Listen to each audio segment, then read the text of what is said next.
Ça va, toi? Tu peux dire de la merde, je vais le couper de toute façon. Alors, comment il va ce soir? De toute façon, tu peux rigoler, on rigole à chaque fois au début. C'est la nervosité. Ou alors les propos que les membres de l'équipe tiennent avant l'enregistrement. Peut-être qu'un jour on les dévoilera. Peut-être. Est-ce qu'on dirait pas bonjour? Bonjour. Bonjour tout le monde. Bonjour. C'est trop bien. On est de nouveau 3. J'ai bugué. Non, mais à la fin, on était déjà 3. J'ai bugué. Ouais, on est de nouveau 3. Ouais. Donc on était encore 2 Ok. nouveaux. Voilà, Oh là là, ça commence mal. Je pense que ça va être sympa. Non, je... Ça atteint, ouais. Bon feeling. Aujourd'hui, on parle de... La schizophrénie. Incroyable. Ouais. La schizophrénie, un gros sujet, un vaste sujet qu'on va peut-être se faire, enfin c'est pas peut-être, c'est même sûr, on va en parler là, on en reparlera dans d'autres épisodes, peut-être avec d'autres personnes, sûrement avec d'autres personnes. Ouais. C'est sûr en tout cas qu'on pourra pas tout aborder aujourd'hui, c'est méga vaste, on pourrait faire un podcast uniquement sur la schizophrénie, mais on va essayer là d'aborder 2-3 trucs qui nous tenaient à cœur, dont on avait envie de parler, voilà quoi. Ouais. Et on est capable de dire 2-3 trucs parce que on essaye de se structurer un petit peu. Il semblerait que ça n'ait pas été le cas surtout au dernier. Alors du coup, on se recentre et donc voilà, on s'est fait un petit tour de table sur les divers messages, divers angles qu'on aimerait aborder. Ouais. Et du coup, pour ça, on est au clair. Nickel. Qui c'est qui veut commencer? Un bon épisode. Eh ben, moi j'aimerais bien, Chacha, t'avais 2-3 questions, ça me ferait bien plaisir. Oui.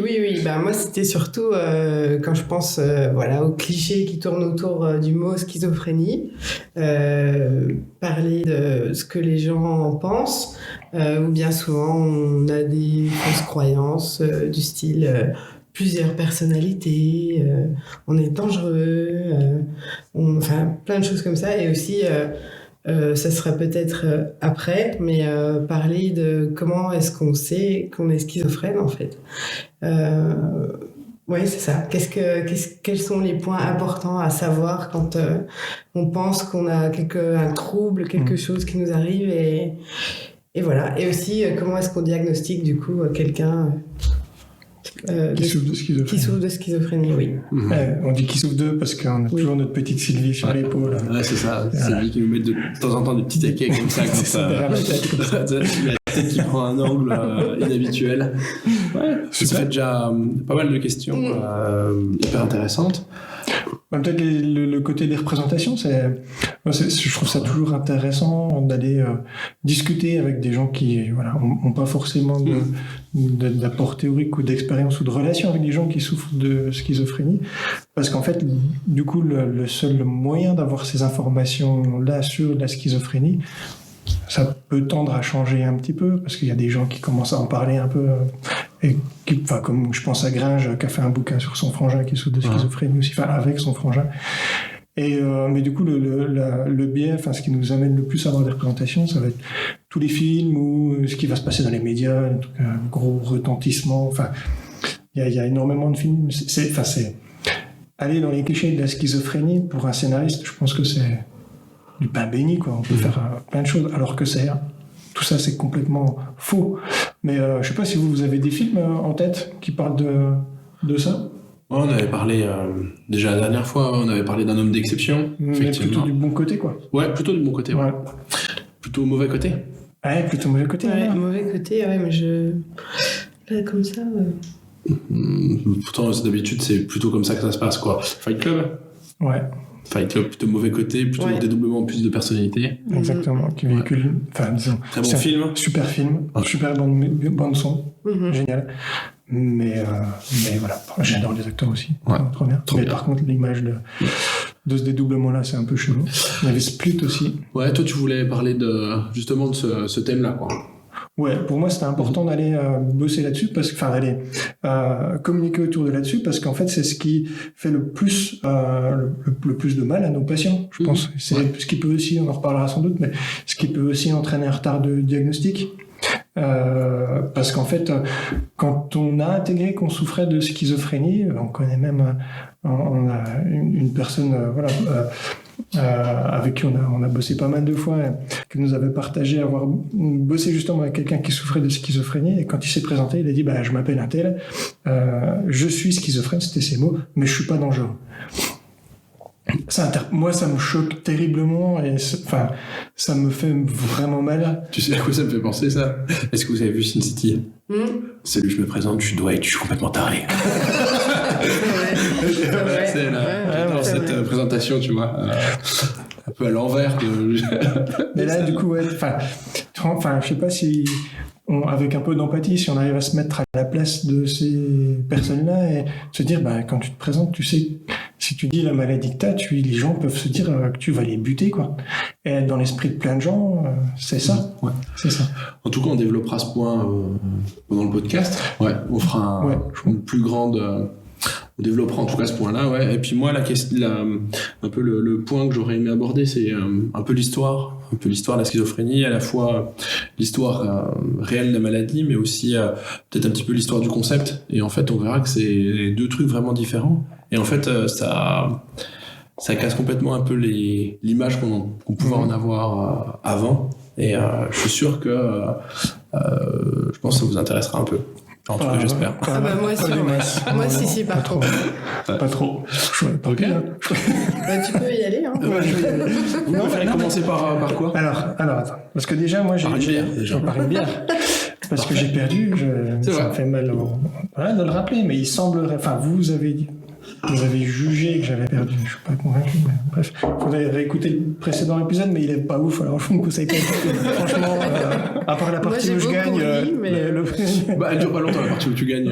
C'est la partie la moins longue de la vidéo. Donc, être compris à quoi sur 5 ou 10 secondes, je sais pas. Je crois, ouais. Un truc comme ça. Alors là, ça sent la grosse canouche, là. Ouais. J'ai cru qu'il allait lécher, là. Non, je me... Chacha, du coup, tu veux commencer par quoi pendant qu'il sert les bières? Peut-être, oui, comment est-ce qu'on sait qu'on souffre de schizophrénie, alors? Ouais. Je sais pas si c'est le meilleur pour commencer, mais c'est bien, de toute façon. Peut-être comme ça permet d'écrire un peu effectivement ce que c'est. Les symptômes, les symptômes et comment ça se traduit dans le comportement. Ouais, parfait. Est-ce qu'on sait qu'on souffre de schizophrénie? C'est ça aussi, ouais. C'est pour ça ma question. Je sais. Ouais. Mais ouais, en tout cas, très bonne question. Effectivement, c'est bien de commencer aussi par justement un peu par les symptômes, pour qu'on comprenne un peu ce que c'est, quoi. Ouais. Tenez les petits. Merci beaucoup. Santé. Allez, santé, ça c'est très, très, tiens, voilà. Ça c'est quand même elles ont failli louper d'arriver à trinquer sans faire de bruit. Sans faire de bruit, ouais. C'est le talent. Tout d'abord, il faut dire que le diagnostic de la schizophrénie, c'est un diagnostic clinique. Qu'est-ce que ça veut dire, un diagnostic clinique? Ça veut dire que c'est clinique, ça veut dire que tu n'as pas d'examen complémentaire. Donc en fait, t'as pas besoin de scanner, t'as pas besoin de prise de sang, t'as pas besoin de test génétique, c'est clinique. Donc c'est de l'observation en fait. Ouais. Et en fait, comme toute la psychiatrie. En fait, la psychiatrie, je pense que c'est l'une des seules une seule spécialité où tu n'as pas d'examen complémentaire. Ce qui fait que c'est subjectif. Parce que t'as pas, tu vois, t'arrives, tu fais ton infarctus, t'as des troponymes qui sont élevés, franchement, le diagnostic il est fait, quoi. Et donc, ça nécessite de l'observation, et c'est pour ça que du coup, les psychiatres parlent beaucoup, en tout cas écoutent beaucoup, parce que c'est un diagnostic qui est uniquement clinique, donc il faut que t'aies tous les éléments. Ça veut pas dire que tu fais pas d'examen complémentaire, parce qu'en fait, il faut que t'exclues d'autres causes. En fait, il y a plein d'affections physiques qui peuvent mimer la schizophrénie.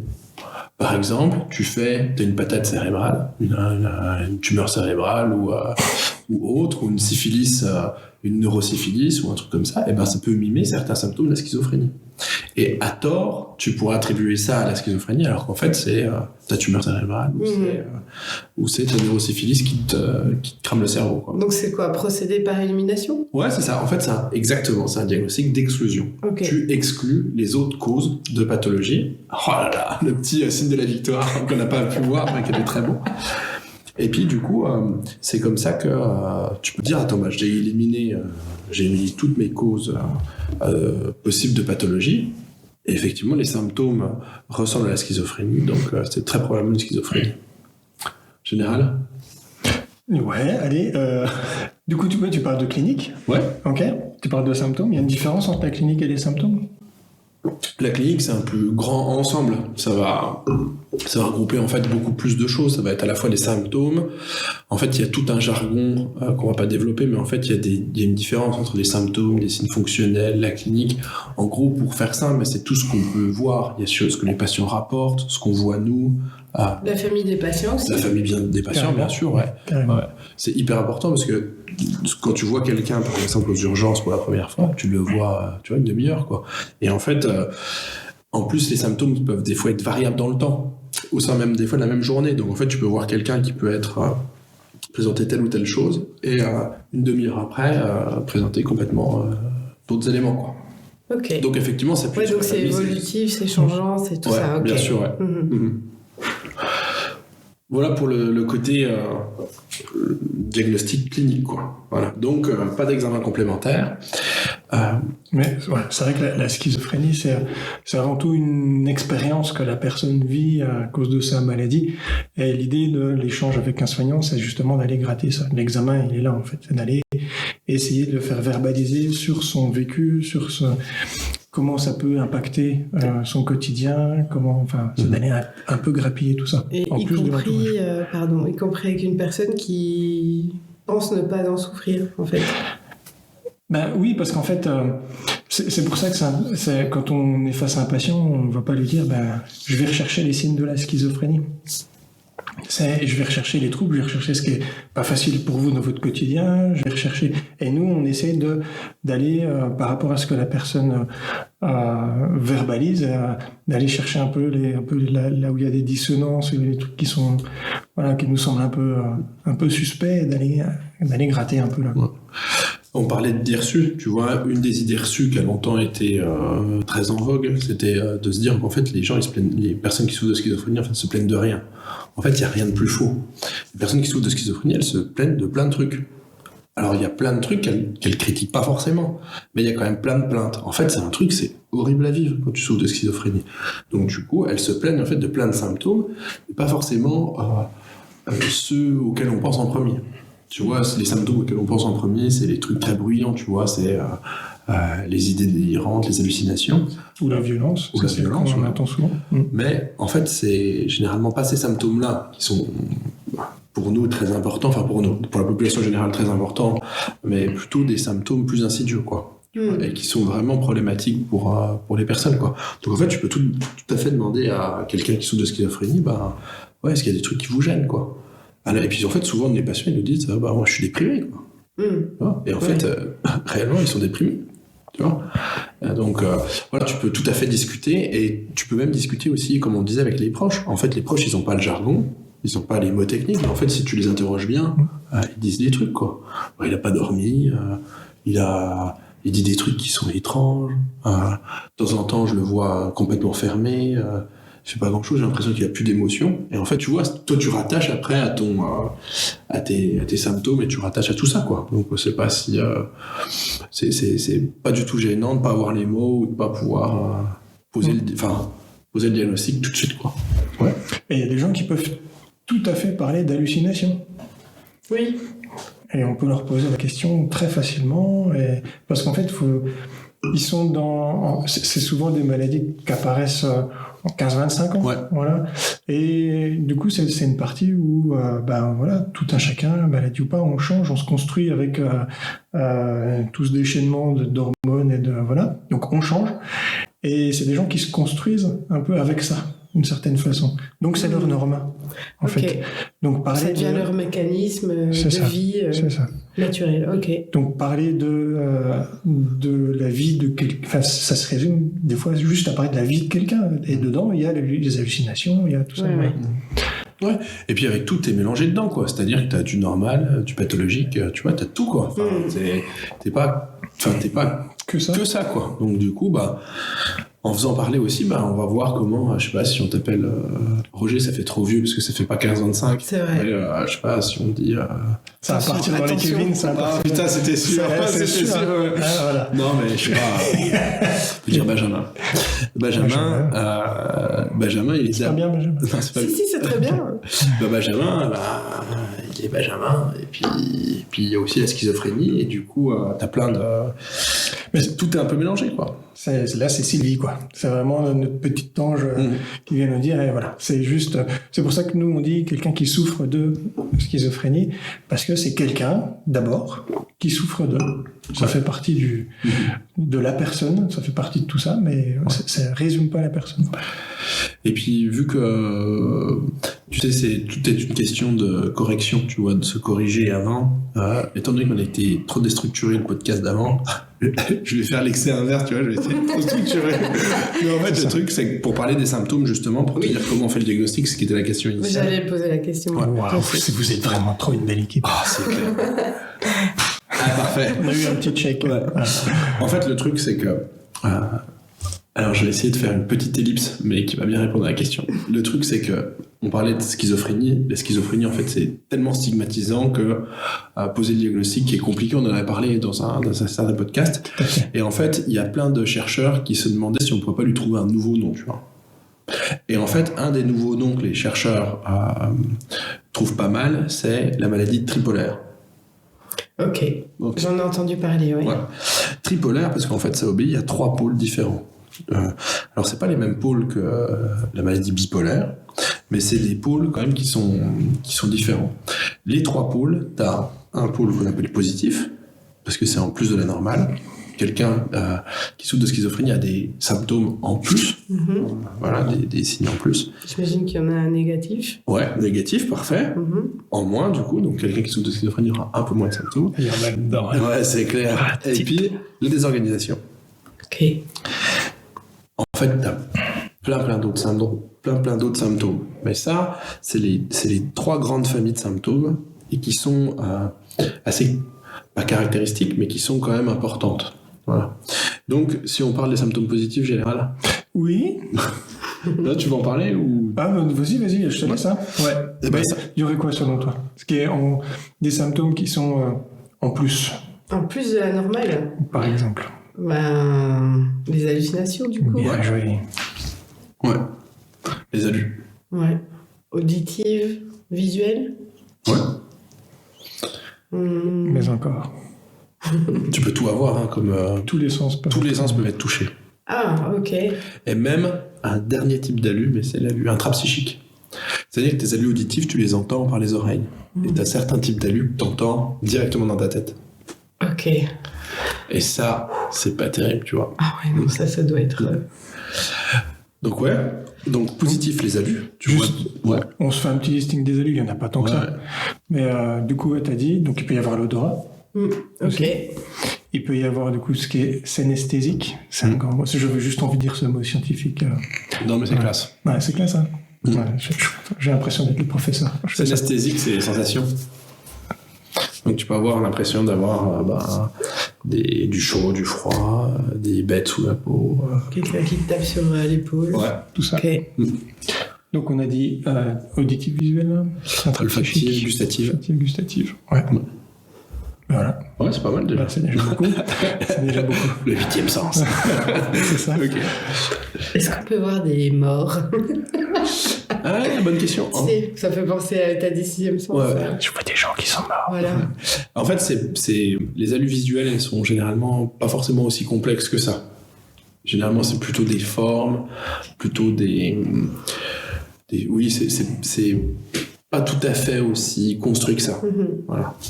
Pour arriver à Fight Club, par exemple, c'est pas ça, quoi. Où vraiment, il voit le mec à côté de lui assis dans l'avion, puis qu'il peut avoir des conversations. Ouais, non. Non. Voilà. Et c'est différent, t'as plein d'alus différentes. Par exemple, quand tu fais un délirium très mince, tes alus, c'est souvent ce qu'on appelle des... j'ai plus le nom technique, alors je me suis grillé tout seul, mais c'est des alus d'animaux. C'est-à-dire? En fait, tu vois des animaux. Oh. Voilà. Ok. Tu vois, c'est con, hein, mais c'est des alus comme ça. Là, c'est des alus plutôt forme obscure, indéterminé, voilà. C'est plus ça, quoi. Ouais. Ok. Ok pour les alus. Ouais. Ok. Ensuite, tu as une idée des...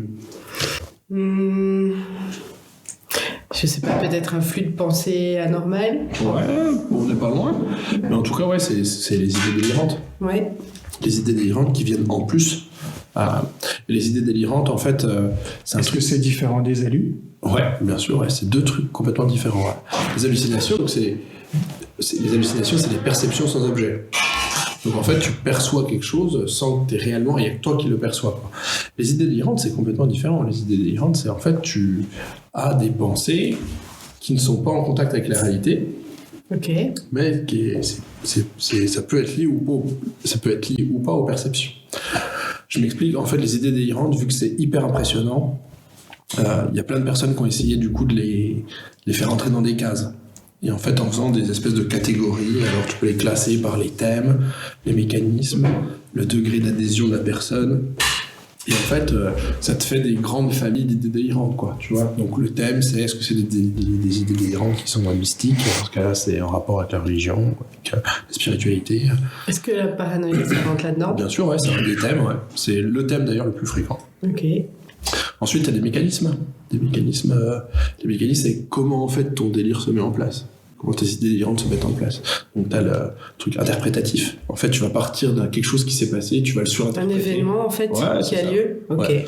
Tu vas avoir... Un déclencheur, en fait. Ouais, c'est ça. Ok. Autrement, tu vas avoir un mécanisme hallucinatoire. En fait, c'est tes hallucinations qui vont faire que tu vas délirer. Tu vois. Donc en fait, t'entends un micro, t'entends un grésillement par tes hallucinations auditives, et tu vas commencer à te dire... ouais. J'essaie de faire le grésillement. Exactement. Et tu vas dire, putain, mais c'est pas possible, en fait. Il faut qu'il y ait... enfin, il doit y avoir une logique, Oui, une une explication. explication. Ah, pourquoi Donc, j'entends ça? Ouais. Ok. Et putain, mais c'est peut-être la dernière fois que je suis allé chez le dentiste. Putain, ce bâtard, il m'a tenu longtemps. Peut-être qu'il m'a mis un micro. Et ensuite, il faut que l'histoire devienne cohérente. Mais on y reparlera aussi parce que ça, c'est un truc super intéressant, mais je pense qu'on en parlera pas sur ce podcast-là. C'est très intéressant. Mais en fait, ça, c'est hyper important parce qu'en fait, tous les symptômes de schizophrénie, ils sont pas du tout au même niveau. C'est-à-dire que... En intensité? Non. Non. En fait, c'est des questions de compensation. Oui. En réalité, tu as certains symptômes. En fait, l'histoire de la clinique de la schizophrénie, en fait, c'est passionnant. On pourrait faire tout un épisode uniquement là-dessus. Mais en fait, il y en a plein qui se sont battus dans l'histoire de la psychiatrie pour essayer de comprendre comment ça se passait. Et en fait, le but, c'est pas de lire les symptômes comme s'ils étaient tous égaux, mais en fait, tu as certains symptômes qui viennent compenser d'autres. Donc, en fait, tes idées délirantes, elles viennent compenser tes hallucinations. Un peu comme ta boiterie et ta fracture. T'as ta fracture, ce serait les alus, et t'as tes idées délirantes qui seraient la boiterie. En fait, c'est pas... En soi, si tu veux, c'est problématique, comme la boiterie, comme tu vois boiter, ben, ça te fait une allure qui est moche, les gens ils voient tout de suite que t'es pas bien, mais c'est pas réellement ça le problème, c'est plutôt un truc de compensation. Et en fait, la schizophrénie, mais comme quasiment toutes les maladies psychiatriques, il faut lire les symptômes à Ouais, différentes donc c'est échelles. des interdépendances, en fait, Ouais. entre les symptômes. Exactement. Ok. Voilà. Et de la même manière, c'est problématique. Si tu fais arrêter de boiter un gars alors qu'il a toujours sa fracture. Il va y avoir d'autres problèmes. Ouais. Et en fait, tu vois, c'est que ta boiterie, c'est vraiment limiter le temps d'appui sur ta jambe qui te fait mal. Et ben, les idées délirantes, c'est pareil. Ok. Et en fait, tu peux lire comme ça les symptômes de schizophrénie de plein de manières différentes. Et ce qui est hyper important, c'est de les lire de manière comme ça, en relief. Parce que si tu les lis à plat, ben, tu comprends pas grand-chose, quoi. Ouais. Une arborescence, en fait, de symptômes. Ouais, c'est ça. Et en fait, tu te rends compte aussi que la liberté de la personne là-dedans, elle est très réduite. Tu vois, c'est pas une question de il est bête ou je pourrais penser différemment ou machin. Enfin, c'est pas du tout ça, quoi. Ouais. Ça, c'est pour les symptômes positifs. Ensuite, tu as des symptômes négatifs. Négatifs, comme on l'a vu, en moins. Ce qu'on a en moins. Ouais. Et en fait... T'as vu mon intervention là? Un peu. ouais, C'est ce clair. qu'on a en moins. Ouais, Ouais. ouais. Heureusement que je suis là, sinon ça partirait dans tous les sens. Pour faire rapidement, pareil, où tu veux... Si tu Vas-y, veux faire, non, c'est très très bien. Au niveau cognitif, alors, ton syndrome négatif, il va toucher 3 grands trucs. La cognition, les émotions et ta composante sociale. Au niveau cognitif, il va toucher toute la cognition. La cognition, globalement, pour faire simple, c'est ton intelligence. ta manière de réfléchir, les raisonnements complexes, un peu la mémoire, un peu tout le bordel. Ok. Et donc, quelqu'un qui va souffrir de schizophrénie, il va être en difficulté de ce côté-là.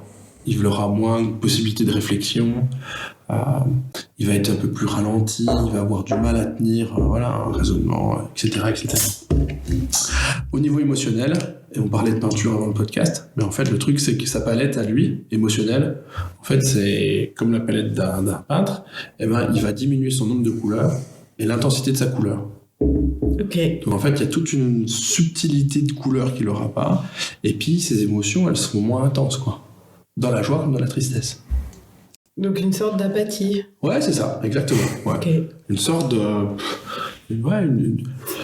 une sorte d'effacement, d'émoussement, ce qu'on appelle nous l'émoussement un peu affectif, ce qui fait que du coup les gens paraissent volontiers un peu vides au niveau émotionnel, un peu distants à eux-mêmes au niveau des émotions, un peu... C'est ça. Ensuite, au niveau social, tu vois, de la même manière, tu peux lire aussi le syndrome négatif social comme résultant des autres. Je veux dire, si au niveau cognitif, t'es un peu à la ramasse, qu'au niveau émotionnel, t'as moins d'émotions, franchement, t'as moins envie d'aller vers les autres, tu vois. Parce que aller voir les autres, c'est aussi déconner, faire des jeux de mots. Être disponible pour une conversation. Ressentir aussi le plaisir, pouvoir anticiper aussi le plaisir. Et en fait, le truc, c'est que si t'as pas ça, tu vas moins, quoi. Tu vois. Et donc, les personnes qui souffrent de schizophrénie, elles s'isolent beaucoup parce qu'elles ressentent... elles ont moins d'envie parce que la palette émotionnelle est un peu abrasée. Au niveau cognitif, de la planification, c'est compliqué. Donc en fait, pour tout ça, elles vont finalement très peu vers les autres, quoi. Tu vois. Donc ça, c'est le syndrome négatif. Et puis le dernier, c'est le syndrome de désorganisation. Alors là, avant de se désorganiser. Attends. Ouais. Je vous sers une petite. Ouais, je veux bien. Tiens, t'as encore. Vous avez pensé quoi de celle-là? Elle est Bizarre, hein? blanche. T'as pas aimé? Elle est blanche. C'est ça. Elle est blanche. C'est une bière citron basilic. Ouais, mais c'était pas trop mal, ouais. Et là, je vous sers une IPA du poteau Nico. Moi, j'ai pas trop aimé, ouais. Je suis pas fan de citron, en fait, je crois. En fait, je suis allergique au citron, je suis en train de faire un deuxième de fringue. Je sentais la voix un peu plus étouffée quand même. En général, vous faites la désorganisation. Vas-y, je te laisse. J'aime bien. J'aime bien vous Le truc, c'est qu'avec le général, on a trop l'habitude. C'est un discours qui est genre trop bien rodé. Et en fait, on connaît tout par cœur ce que dit l'autre. Puis celle-là, on l'a fait, je pense. Mais j'aime bien vous écouter. On l'a fait pas mal de fois. Allez-y, roulez. Vous le savez, j'aime bien m'écouter aussi. Non, la désorganisation, c'est un truc, c'est que je pense que si tu l'as jamais expérimenté, tu peux pas trop savoir ce que c'est. Ouais, toi, t'arrives un peu à voir. Non, clairement non. Ouais, moi, j'arrive pas à me représenter. Syndrome négatif, je pense que je pourrais. Idée délirante, je me représente bien. La désorganisation, franchement, je vois pas trop à quoi. Ouais, j'ai pas expérimenté. En gros, c'est ce que les vieux psychiatres appelaient la dissociation avant. Et en fait, ça résulte aussi, faudrait lire aussi ça en relief, mais ça résulte de tout le bordel en fait que t'as, si tu veux, entre le syndrome positif et le syndrome négatif. J'ai une question, je sais pas, bien sûr. Les deux, négatifs ou positifs, arrivent en même temps? Ah, super bonne question. Ouais, c'est compliqué. Elle est pas très bien. Ouais, c'est compliqué. Mais si ça te va, je te parle juste après. Je te réponds juste après à ta question. Attends, je me fais Garde une un petite peu tes questions, s'il te plaît. On a rien à foutre de ce que t'as. de ce que t'as à nous dire. Ok, il aime s'entendre parler. Voilà, c'est ça. En fait, j'avais un discours qui est par cœur, tu vois, je suis en train de lire. J'aimerais pouvoir terminer. Tu m'entends pas que tu lis, hein? Ouais, c'est vrai, mais c'est... Pas mal. C'est que je lis bien. Ou mal. Mais bref, le truc, c'est que ton dernier grand syndrome, c'est la désorganisation. Et elle s'exprime pareil au niveau cognitif et aussi émotionnel, aussi par moments social. Mais au niveau cognitif, ta pensée, c'est comme un train. En fait, tu as des idées qui viennent et qui sont toutes liées entre les autres. Il y a toujours un enchaînement logique dans tes pensées. Et ben, il faut imaginer que là, en fait, ta désorganisation, elle vient... hop, tu changes un wagon. Tu vois, t'avais tout un tas de wagons bleus, hop, t'as un rouge qui arrive à la place. Ou alors, t'as carrément genre plus de wagons du tout, tu vois. Ou un Et chat. en fait, ça reprend. Ou un chat. Ouais. Ou c'est plus un train et en Ouais. fait c'est Et en fait, un bateau. t'as plus un yacht, tu vois, sur les voies ferrées. Et en fait, tu vois, t'as plus cette espèce de continuité. Et donc, ça, c'est au niveau cognitif.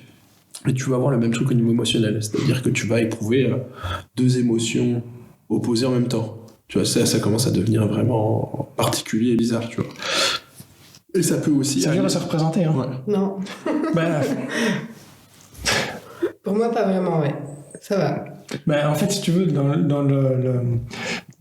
l'image qui me revient, c'est une patiente qui arrive à expliquer avec un grand sourire, avec un ton enjoué, qu'elle s'est faite violer dans son enfance. Et, voilà. Et tu vois, il y a un truc... Ça donne... des fois, on parle un peu de bizarrerie de contexte. Enfin, c'est ce qu'en tout cas, on nous apprend dans les écoles, quoi. La bizarrerie de contexte, ça donne un peu un truc. En face de toi, vraiment, tu te dis... Il y a un truc qui va pas. Tu vois, la cohérence globale. Ça correspond pas au canal de communication habituel, en fait. Il y a un truc, tu te dis, merde, ça va pas. C'est bizarre. Ouais. Tu vas roter ou tu vas... pas du Non, on sent tout, que tu te retiens quelque chose. Non, là, je me retiens pas du tout, tout va bien. Quand il a dit violer, t'as tout de suite... C'était l'exemple ça, que j'avais vécu. C'était terrible cette histoire. Hein. Je sais pas si c'est la même, c'est sûr. mais... Ah, c'était terrible. Mais ouais, du coup, c'est très perturbant parce qu'en fait, tu sais pas... En fait, tu sais pas quoi... Tu sais pas quoi penser. C'était particulier. Ouais. Mais en tout cas, voilà, tu peux avoir ce côté émotionnellement, si tu veux, désorganisé, où c'est le bazar, il y a rien qui est très cohérent dans les affects. Et puis ça peut aussi aller, alors ça c'est l'exemple un peu fétiche, mais j'étais tout jeune dans le métier, et du coup il y avait puis ça me fera une transition parfaite pour la suite. L'année dernière? Non, pas tout à fait.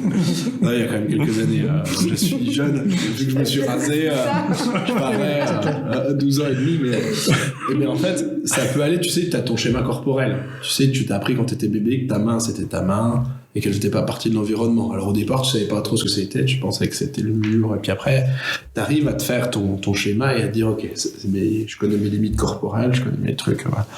Et en fait, quand la maladie est très forte, notamment un degré de désorganisation important, et ben en fait, tu peux par moment perdre ce schéma corporel.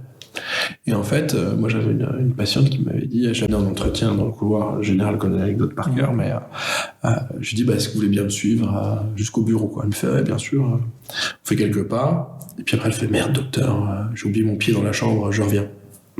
Et en fait, ce qu'on appelle le morcellement, elle était littéralement, en fait, elle pensait qu'elle avait plus de pied. Et en fait, ça donne un des signes un peu cliniques importants. C'est ce qu'on appelle aussi le signe du miroir. Quand les gens sont très désorganisés, et ben ils passent des fois des heures et des jours devant le miroir pour vérifier qu'ils sont bien un.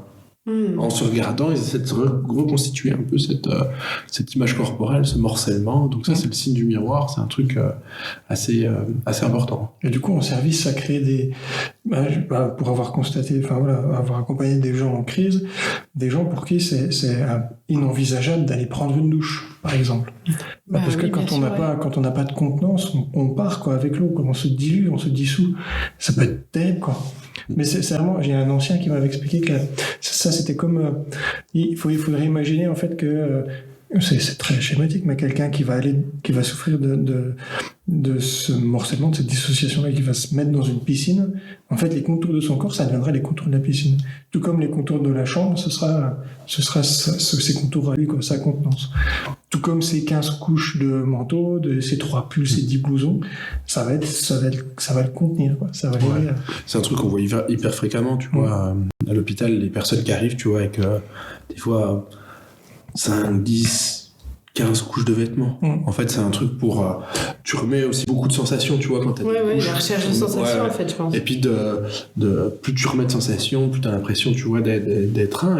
Et on a vu des personnes où les vêtements ont des fois dû être enlevés, si tu veux, au ciseau, quoi. Tellement c'était adhérent, ça faisait deuxième peau. Voilà. Et du coup, ça remplissait le taf, le job, quoi. C'était... Ça me fait penser à l'automutilation. Est-ce que ça arrive, du coup, dans ces cas-là, parfois ? En recherche de sensations, par exemple. Je sais que- Non. Non. Alors, pas dans le sens scarification, mais par contre... Trop se gratter, par exemple. Ou... Pas tant ça. J'ai peut-être plus vu des gens qui vont peut-être se cogner un peu. Tu vois, peut-être un peu plus sentir, peut-être plus, mais pas tant en fait. Vraiment, c'est rare quoi. Ouais. Mais, Et je pense que c'est vraiment des mécanismes psychiques différents vis-à-vis de la scarification. Ouais. Par contre, tu peux avoir d'autres types de submutilation, mais plutôt liés en fait au syndrome positif. Plus lié aux idées délirantes ou aux alus. J'avais vu un patient, moi, c'était terrible parce qu'il s'était labouré le bras, mais littéralement, du coup, sous d'automatisme mental. On en reparlera peut-être un peu, mais il s'était arraché la moitié du bras avec un vieux ciseau, donc au surge-traumato, et la moitié de l'avant-bras qui était fracassé, quoi. Voilà, avec tous les tendons qui étaient coupés, les muscles coupés, enfin un truc, une boucherie innommable, mais qui n'était pas du tout dans le sens recherché, en tout cas se faire du bien en se faisant mal, comme ça. Non, il y avait une raison autre, Ouais, c'est ça, ouais. Et pour répondre à ta question, parce que j'ai revu mon petit astérix, mais le truc c'est que on parle de la schizophrénie, en réalité c'est un terme probablement impropre. La recherche en ce moment, alors il y a plein de débats, hein, c'est mouvant, mais en fait il faudrait dire les schizophrénies. Parce qu'en fait probablement que il y a tout un tas de maladies différentes là-dedans, qu'on nomme sous le vocable schizophrénie parce que les symptômes se ressemblent. Ils font partie de la même famille, mais probablement en fait que tu as plein de schizophrénies différentes. Et en fait, c'est pour répondre à la question, c'est de se dire, tu as des variations intra-individuelles, donc au sein des individus dans leur histoire. Tu veux commencer assez positif et terminer très négatif. Et aussi inter-individuel. C'est-à-dire qu'il y a des gens qui commencent plutôt, eux, par très négatif, et d'autres très désorganisés. Ce qui fait que tu as 3 grandes familles de schizophrénie. Tu as la schizophrénie paranoïde, quand tu es plutôt axé positif, la schizophrénie catatonique, quand tu es plutôt négatif, et la schizophrénie hébéphrénique, quand tu es plutôt désorganisé. Mais en fait, ça change vachement. Voilà. Ça change énormément au sein de l'histoire des personnes, et en fait t'as pas de règles, et c'est ce qui fait que c'est aussi compliqué de se représenter ce qu'est la schizophrénie. Mais même moi, enfin même nous qui bossons du coup dans le milieu, franchement tu dis schizophrénie, franchement tu peux pas trop savoir ce que c'est, quoi. Parce que ce soit en termes de chronologie, des gens qui vont faire en fait des sortes de poussées, et puis avec des intervalles libres où il va rien se passer, des gens qui vont commencer d'emblée dans la maladie avec une évolution continue, homogène, et puis déficitaire au long cours. Et en fait, tu peux pas établir de profil typique, quoi. Et c'est ça qui est assez curieux en fait avec ce concept-là, parce que cliniquement, il est variable, tu vois. Tu peux voir quelqu'un à une phase où il est uniquement négatif, et en fait, c'est compliqué. Donc, tu as les critères, si tu veux, des bouquins, du DSM, donc le bouquin diagnostic américain. Moi, je suis pas maxi fan, mais t'as la CIM, c'est un outil, voilà, c'est. Chacun y pense peu importe, mais en tout cas, il faut que tes symptômes ils durent quand même un certain bout de temps. Tu as quand même une question de durée dans la schizophrénie pour poser le diagnostic, plusieurs mois. Ok. Et puis quand même un faisceau de symptômes suffisant, donc des différentes familles pour que le diagnostic puisse être posé, quoi. Voilà. Ok, et ça peut être confondu avec d'autres troubles du coup ? Ouais. Parce qu'en fait, t'as plein de... Déjà, la schizophrénie, en fait, elle s'intègre dans une famille plus grande qu'elle, qui est la psychose. La psychose, en fait, t'as plein d'autres maladies qui ressemblent à la schizophrénie, la paraphrénie, les PHC, bref, t'as vraiment plein d'autres maladies dans la psychose. Dans la grande famille de psychose, t'as plein d'autres maladies, donc tu peux les confondre avec celle-là. Mais en soi, c'est pas tellement si grave de les confondre, parce que les traitements sont relativement les mêmes, et finalement cliniquement ça change pas grand chose, quoi. Enfin cliniquement, stratégiquement, au niveau de la prise en charge, les choses ne changent pas beaucoup, mais aussi quand même avec le trouble bipolaire. Ouais, tu peux les confondre, parce que dans le trouble bipolaire tu peux avoir des phases où tu vas délirer. notamment quand tu vas trop dans l'humeur ou trop bas, trop dans la joie ou trop bas dans la tristesse, tu peux délirer. Et en fait, si tu délires, tu vois que ça peut prendre... ça peut prendre en partie certains types de symptômes. Puis il suffit du coup que t'aies d'autres éléments qui te fassent un peu évoquer le syndrome négatif. T'allais dire dépressif. Ouais, dépressif, ouais. Mais effectivement, plutôt syndrome négatif. Et tu peux avoir... c'est pas si facile. Et puis après... Est-ce que j'en parle maintenant? Le truc, c'est que mais c'est ça, c'est là où c'est compliqué. C'est-à-dire que t'as aussi tout un continuum entre ton trouble bipolaire et ta schizophrénie. C'est deux maladies qui sont frères et sœurs. Et en fait, tu peux imaginer que dans la clinique, dans la manière dont la maladie s'exprime, en fait, tu as des entités un peu intermédiaires entre la schizophrénie et le trouble bipolaire, où en fait les gens font un peu d'épisodes d'humeur, soit de tristesse, soit de joie intense, mais qui délirent un peu au long cours, et ce qui fait que tu peux rapidement te retrouver vers un truc qui ressemble à une schizophrénie avec quelqu'un qui va faire des dépressions ou autre, quoi. Donc, je crois qu'on entend votre téléphone, professeur. Oh mince. Pardon. Mais je vous en prie. Donc voilà. C'est pas grave, vous amènerez les bières la prochaine fois. Comment on tranche? Oui. Justement en observant. Ok.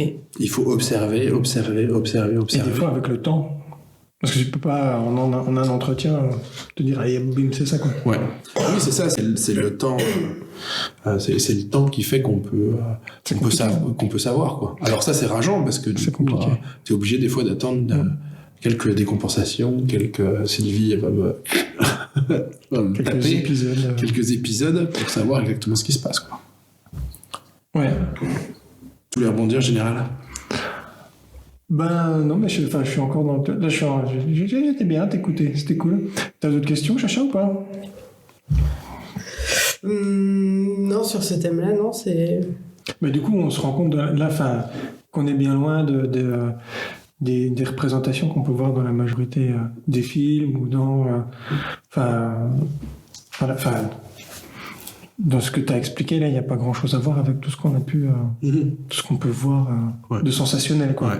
Il n'y a pas grand-chose de sensationnel dans la schizophrénie, il faut être très clair là-dessus. Globalement, la grande majorité des gens qui souffrent de cette maladie-là sont accompagnés, du coup, en dehors de l'hôpital. Ça paraît... moi, ça me paraît évident, mais c'est quand même bien de le dire. C'est pas... c'est pas... Voilà. Ce qu'on peut entendre, c'est il est schizo, faut l'enfermer. Oui, mais non, c'est pas ça qui se passe, c'est pas ça la solution non plus. Donc là, l'immense majorité des gens qui souffrent de ces maladies-là. Justement, c'est quel pourcentage de la population? On le sait ou pas du tout? En gros, ouais. Autour de, je crois que c'est, pour être précis, ça doit être 1,6%, mais 1%, en gros. Voilà. Il me semble, là, je dis pas de conneries. Ouais, non, c'est ça, 1%. C'est en gros 1%. Ce qui est énorme, hein. Ce qui est énorme. Donc on n'a pas la place dans les hôpitaux pour 1% de la population. C'est clair. On en a parlé dans l'offre de soins, l'épisode. Allez chercher quelque part dans les 2 heures de bordel. Il doit y avoir à peu près 1 seconde et demie. On le dit. C'était pas dur, il y avait 5 lits pour 3 millions de personnes. Voilà, non, à peu près, on est sur ce ratio-là. Bon. Je crois, si je me souviens bien. C'est bien, ça te fait toujours sourire le 100 000, 20 pour 100 000. Moi, ça me tue, ça me tue. Ouais. Mais du coup, on n'a pas la place et de toute façon, il n'y aurait pas besoin. Comme je disais tout à l'heure, moi, la grande majorité des gens que j'ai accompagnés en CMP, ils étaient capables d'exprimer les moments où ils avaient plus ou moins d'hallucinations. Franchement, pour les personnes, finalement, il y a peut-être moins de gens qui n'arrivent pas à se rendre compte qu'il y a des moments d'hallucination que le contraire. Quand les gens, quand on a pu faire un travail, alors ça peut passer par l'éducation thérapeutique du patient, mais ça, on l'a vu dans l'épisode. L'excellent épisode. L'excellent épisode structuré pour le coup. Structuré, c'est vrai. C'est parce que j'étais pas là. Non, c'est juste que c'était préparé. Il faut aussi dire que ce qu'on a publié, c'est le 2e qu'on a fait sur le TPA. Peut-être que l'offre de soins ne sera peut-être plus jamais accessible, ça deviendra une légende. Peut-être ça. Ouais, c'est ça. Ça va tomber dans les arbres. Mais Oui, du coup, voilà, il y a tout ce travail-là qui est pour moi un vrai enjeu, parce que c'est vrai que, du coup, il y a des traitements qui peuvent super bien marcher. Alors, c'est comme toutes les pathologies psy, que ce soit la dépression, trouble bipolaire, ça peut être pas forcément évident de trouver la bonne molécule et voilà, le traitement qui va marcher comme il faut, parce que c'est long. Mais il y a des traitements qui fonctionnent plutôt vraiment bien. Et puis, il y a un mot qui est important, oui, je trouve ça, c'est plutôt l'insight. Bon, ça, on balance encore un autre mot, toi t'es bilingue, tu t'en fous, mais... Comment ça fait avec l'accent? Insight. Yeah, motherfucker. Voilà. Ok. Donc, on devrait avoir un petit générique américain, tu vois. Un truc, tu vois, de rappeur côte ouest, tu vois. Ça pourrait le faire, tu vois. Ben, on va y réfléchir. Mais du coup, voilà, c'est la conscience du trouble. Et en fait, quand on arrive à accompagner des gens dans une conscience de leur trouble, moi, il y a toujours, ça me fascine toujours ces moments-là, parce qu'ils sont en mesure d'exploiter toutes leurs ressources. Enfin, je sais pas si c'est clair comme j'exprime, mais je trouve ça un peu assez fascinant de voir des gens qui arrivent à la fois dans des difficultés aussi psychiques aussi intenses et arriver à un moment à prendre du recul et puis à se dire ma réalité ou ma norme depuis X années, en fait, c'est dû à une maladie, un trouble, peu importe le nom qu'on met là. Et c'est ça qui a en fait influencé ma vie pendant ces dernières... Enfin, moi, je trouve ça c'est pour ça que j'ai un profond respect vers les gens qui arrivent à faire ce chemin-là. C'est fou, quoi. Enfin, de se dire, j'arrive à... Enfin, voilà. Je trouve ça incroyable. Et c'est pour ça que ça me fait tant chier de stigmatiser ou d'entendre des gens stigmatiser ça, parce que il faut une telle résilience pour arriver à surmonter ça. Ouais. Et puis moi, il y a un autre truc qui me fait chier. C'est le moment d'en parler. Et puis après, on passera peut-être justement à ce que les choses qui te tenaient à cœur, parce que je pense que c'est important du coup que tu puisses les exprimer et puis qu'on puisse justement en échanger. Mais je vais m'allonger sur le divan. Aussi après. Le truc, moi, vraiment, ce qui me fait chier, tu vois, Chacha, ce qui m'emmerde. Je vais te le dire. Dis-le. Je ne vais pas tourner autour du pot. Je ne vais pas gêner par quatre chemins. En fait, je vais bientôt vous le dire. Ça va venir, je sens que ça vient. Voilà. Attention, je vous le dis maintenant. Vas-y, on t'écoute. Le truc qui est horrible, c'est que, en fait... Alors, on saura pas, en fait, parce que... Est-ce que tu veux de la bière? Oui, le truc, c'est que ce qui est genre horrible... Attends, il y a une coupure de micro. Attends. Non. C'est ce qu'on disait, en fait. Tu connais l'histoire du gars qui est lourd un peu? Non. Je connais pas. J'imagine les auditeurs. Mais faites ta gueule! Non, j'ai presque pas bu. Tu peux y aller. Mais du coup... ce qui m'emmerde, et en plus il m'a cassé dans ma colère, tu vois. Donc je vais être obligé de me Relève-toi. Voilà, c'est ça. En fait, ce qui fait vraiment le problème de ta maladie dans la schizophrénie, contrairement à ce qu'on pense, c'est pas tes symptômes positifs. En fait, tes symptômes positifs, généralement, ils posent pas tellement de problèmes au niveau biologique. C'est pas tellement ça qui fait le problème. Ce qui fait le problème, c'est le syndrome négatif. Et en fait, le premier nom de la schizophrénie, c'est la démence précoce. Démence précoce. Okay. Et en fait, c'est un super bon terme parce qu'en fait, c'est vraiment ça le problème. C'est-à-dire que c'est ton syndrome négatif qui vient te grignoter, en fait, tes capacités de t'adapter, de faire face au truc, comme tu disais, en fait. Tu limites ton potentiel parce que c'est ça qui pose souci. Et en fait, les personnes qui sont hospitalisées en psy, les personnes qui souffrent de schizophrénie, elles sont jamais hospitalisées pour le syndrome négatif. Elles sont toujours hospitalisées pour le syndrome positif. Parce que c'est ça qui te casse les couilles dans la société. C'est ce qui n'est pas accepté. C'est ce qui n'est pas accepté. Et en fait, le truc, ce qui est encore plus rageant, c'est que, évidemment, par moment, des fois, tu peux pas. Enfin, c'est vrai, quand tu as des délires qui sont trop présents, qui sont trop importants, tu es obligé de traiter ces idées délirantes-là parce que non seulement c'est source de fortes angoisses chez les personnes qui en souffrent, mais en plus ça peut engendrer des troubles du comportement, ça peut engendrer plein de trucs, les gens se mettent en danger d'abord eux-mêmes, on en reparlera. Ça, faut en parler. Ouais. Mais juste après, du coup, t'as vu, je te fais la transition. Ouais. Et en plus, le problème, c'est que tes traitements, ils viennent gérer ton syndrome positif, mais ils viennent généralement accentuer ton syndrome négatif. Ok. Tu vois le problème, Ouais. du coup. Et ça me fait chier, parce qu'en fait, le vrai cœur de la maladie, ou en tout cas le cœur le plus important, c'est le syndrome négatif. Et en fait, c'est généralement pas ça qu'on prend réellement en charge. Tu vois. Et ça se prend en charge pas avec les traitements, ça se prend en charge avec la psychothérapie, avec le travail, en partie l'éducation thérapeutique, jamais par Dr Patch, mais voilà. Bref, c'était un peu le coup de gueule, mais c'est pour te dire qu'en fait, tu vois, c'est problématique et quand même dans la schizophrénie, même si c'est pas que ça, mais t'as quand même un truc à peine de contrôle social, tu vois. Ah bah c'est certain. Oui. C'est certain, oui, parce que c'est souvent là-dessus qu'il y a des personnes qui se font... Attends, c'est quoi? Je cherche le terme pour être politiquement correct. Vas-y, franchement, si c'était le parti pris de... Ouais, c'est ça. Ouais. Bien joué. Sur son consentement, est-ce qu'on n'aurait pas fait un épisode sur l'internement? Peut-être. Peut-être. Hein. Cette époque, internement a été... Mais oui, en gros, c'est leur capacité à faire du trouble... qui gêne, et c'est pour ça que, ok. Mais ça fait une transition parfaite justement sur le fait de gêner. Ouais, alors toi, juste je t'en prie. Par rapport à ce que tu disais, il y a par rapport justement à la partie délire, il y a même, c'est sûr que c'est ce qui fait du bruit, c'est ce qui est peut-être le moins accepté, mais on a certains patients qui ont besoin d'une part de ce délire-là pour exister, parce qu'en fait ils se sont construits avec ça, et je pense à... Ouais. Non, mais après, ouais. T'es pas obligé de lever la Mais du coup, je pense à une patiente en CMP, du coup, qui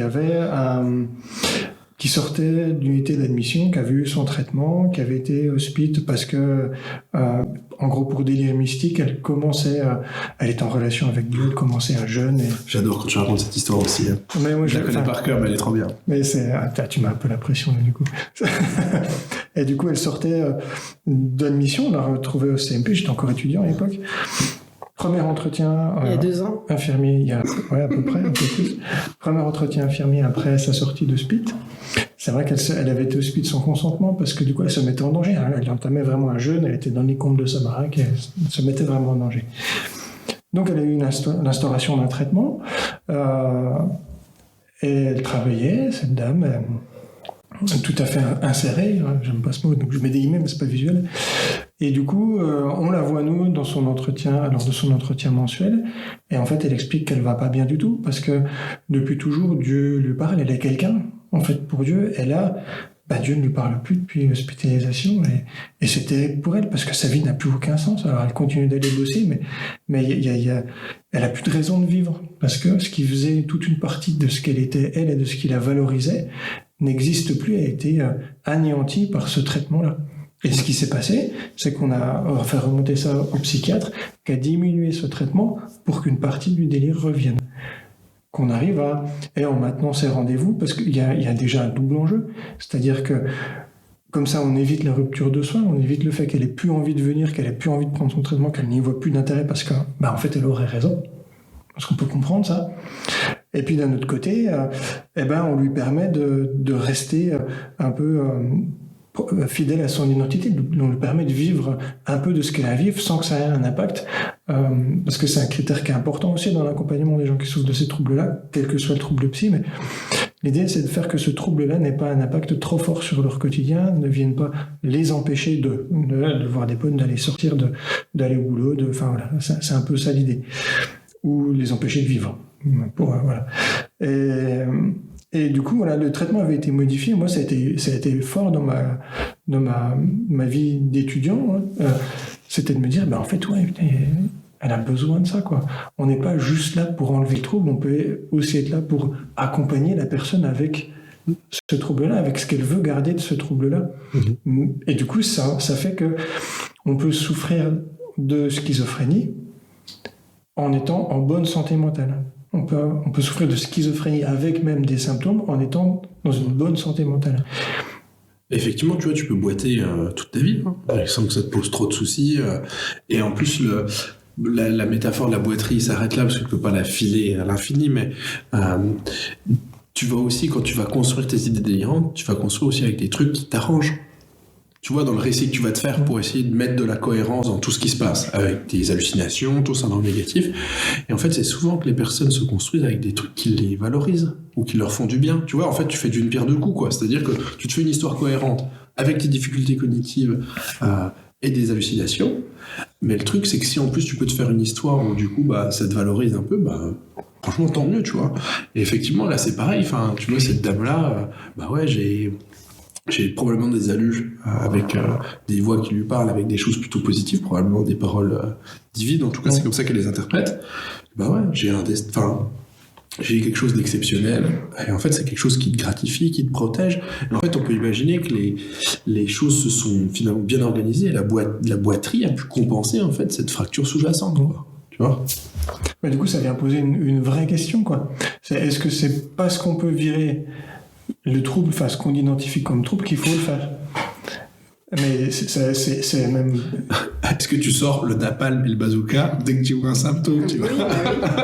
Mais c'était aussi pour ça que j'avais une question en disant une personne qui ignore qu'elle souffre de schizophrénie, comment est-ce qu'on l'aide? Comment est-ce que c'est important de lui faire réaliser ça? Est-ce que c'est une conviction personnelle que cette personne a besoin d'aide? Qu'est-ce que c'est en fait?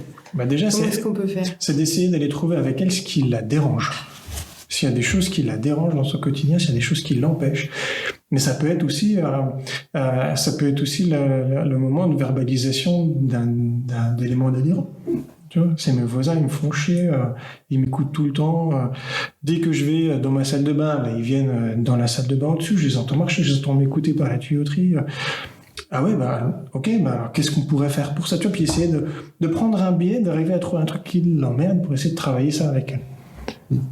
Tu vois, mais quoi que ce soit, enfin, je sais pas si tu as d'autres exemples. Ouais, non, mais sans forcément des exemples, en fait, le truc, c'est déjà en fait d'être là et de dire, bah, s'il y a une plainte, et ben franchement, on va utiliser cette plainte-là, on va, et puis aussi d'avoir cette posture assez horizontale. Enfin, ok, franchement, enfin, vous m'expliquez, et puis moi, je jugerai jamais, quoi, voilà.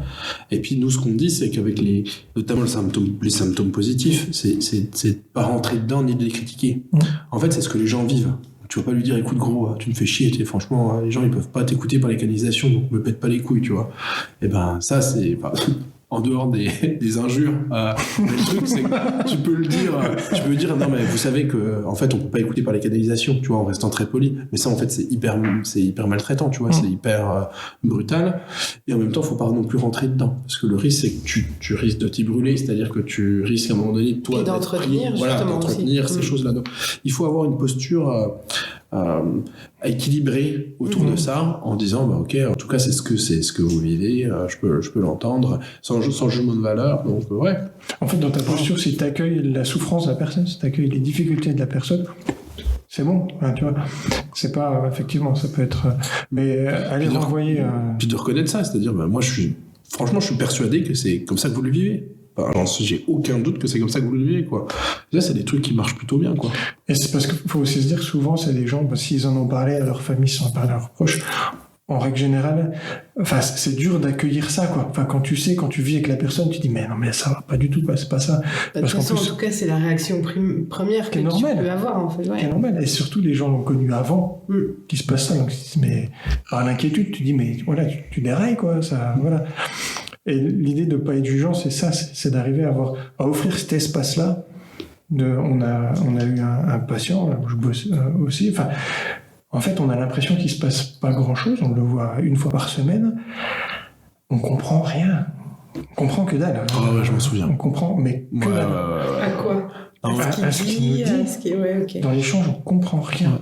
Parce qu'en fait, c'est du soin quand même. On n'en a pas trop parlé, mais en fait, la désorganisation, quand elle s'attaque au niveau cognitif, en fait, elle s'attaque aussi, si tu veux, à ton langage. Oui. Et donc, tu peux avoir des gens qui vont utiliser des paralogismes, donc des mots à la place d'autres, des néologismes, des nouveaux mots. Et en fait, ce patient-là, moi, que j'ai suivi pendant quelques mois, le truc, c'est que tu bites rien du tout. Mais du tout, quoi. Alors, si t'as certains vieux infs qui arrivent à traduire à peine, mais c'est pas toujours facile, quoi. faut pratiquer. Ouais, c'est ça. Mais c'est une autre, enfin, faut pratiquer. En fait, faut bien le connaître pour comprendre l'intention qu'il y a derrière. Ouais. Et là, t'arrives à voir à peu près. Mais franchement, C'est raide, hein. Mais du coup, c'est. Et ça te donne des conversations. Moi, je me souvenais, je fumais C'est encore à hallucinant. l'époque. On allait en bas du CMP, j'allais avec lui, et puis le truc c'est que t'as des conversations, mais de l'espace, tu vois, des trucs où tu lui parles d'un truc, lui il te parle, tu sais pas ce qu'il te dit, et en fait, tu discutes, si tu veux, d'un truc Abstrait. Complètement abstrait pendant le temps où tu fais ça, quoi. Mais c'est du soin, parce que c'est ça qui est. Parce qu'on lui apporte le lien social, on lui apporte. Du coup, voilà, c'est quelque chose qui m'est cher, quoi. C'est, dans cette posture-là, c'est une écoute active, on lui apporte de la considération positive, c'est-à-dire qu'on va le prendre pour ce qu'il est, là où il en est, et il est bienvenu comme ça. C'est comme au McDo, c'est venez comme vous êtes. C'est le CMP, ouais. En fait, le McDo a remplacé le secteur, Ouais, tu vois. On l'a pas dit dans le truc offre de soins, mais en fait, le McDo, c'est plus soignant que le CMP. En fait, on offre un espace. On offre ça. On offre quelque chose que lui peut investir comme il veut. Ça me fait Et penser à on est là Kaamelott. pour recueillir ça. Un élan. Et c'est ça qui est. C'est en ça que c'est du soin. Il n'y a pas besoin de beaucoup, quoi. C'est pas très compliqué, juste d'écouter, en fait. Mais pour des gens qui peuvent être isolés, c'est énorme, quoi. Voilà. C'est vrai. Est-ce qu'on se ferait pas une mini pause, recommandation, et puis on attaque le sujet d'après? Ah, vas-y, recommande. Ouais. Vous T'as un avez truc à des... Pourquoi toujours moi en premier Parce moi, que. Allez, vas-y. Moi, je veux bien commencer. En plus, Vas-y. j'étais On n'a chaud, pas envie de j'avais trop parler. typiquement un truc. Je tenais d'abord à dire, au général, que le procédé a été malhonnête sur le dernier podcast. Je suis que- tout oui. J'ai pas triché au montage, hein, que ça Je soit vous fait. avais donné un album qui datait de 2019. Et vous m'avez mis l'album qui date de 1960. Donc, ça paraît hyper vieillot et c'est dégueulasse, tu vois.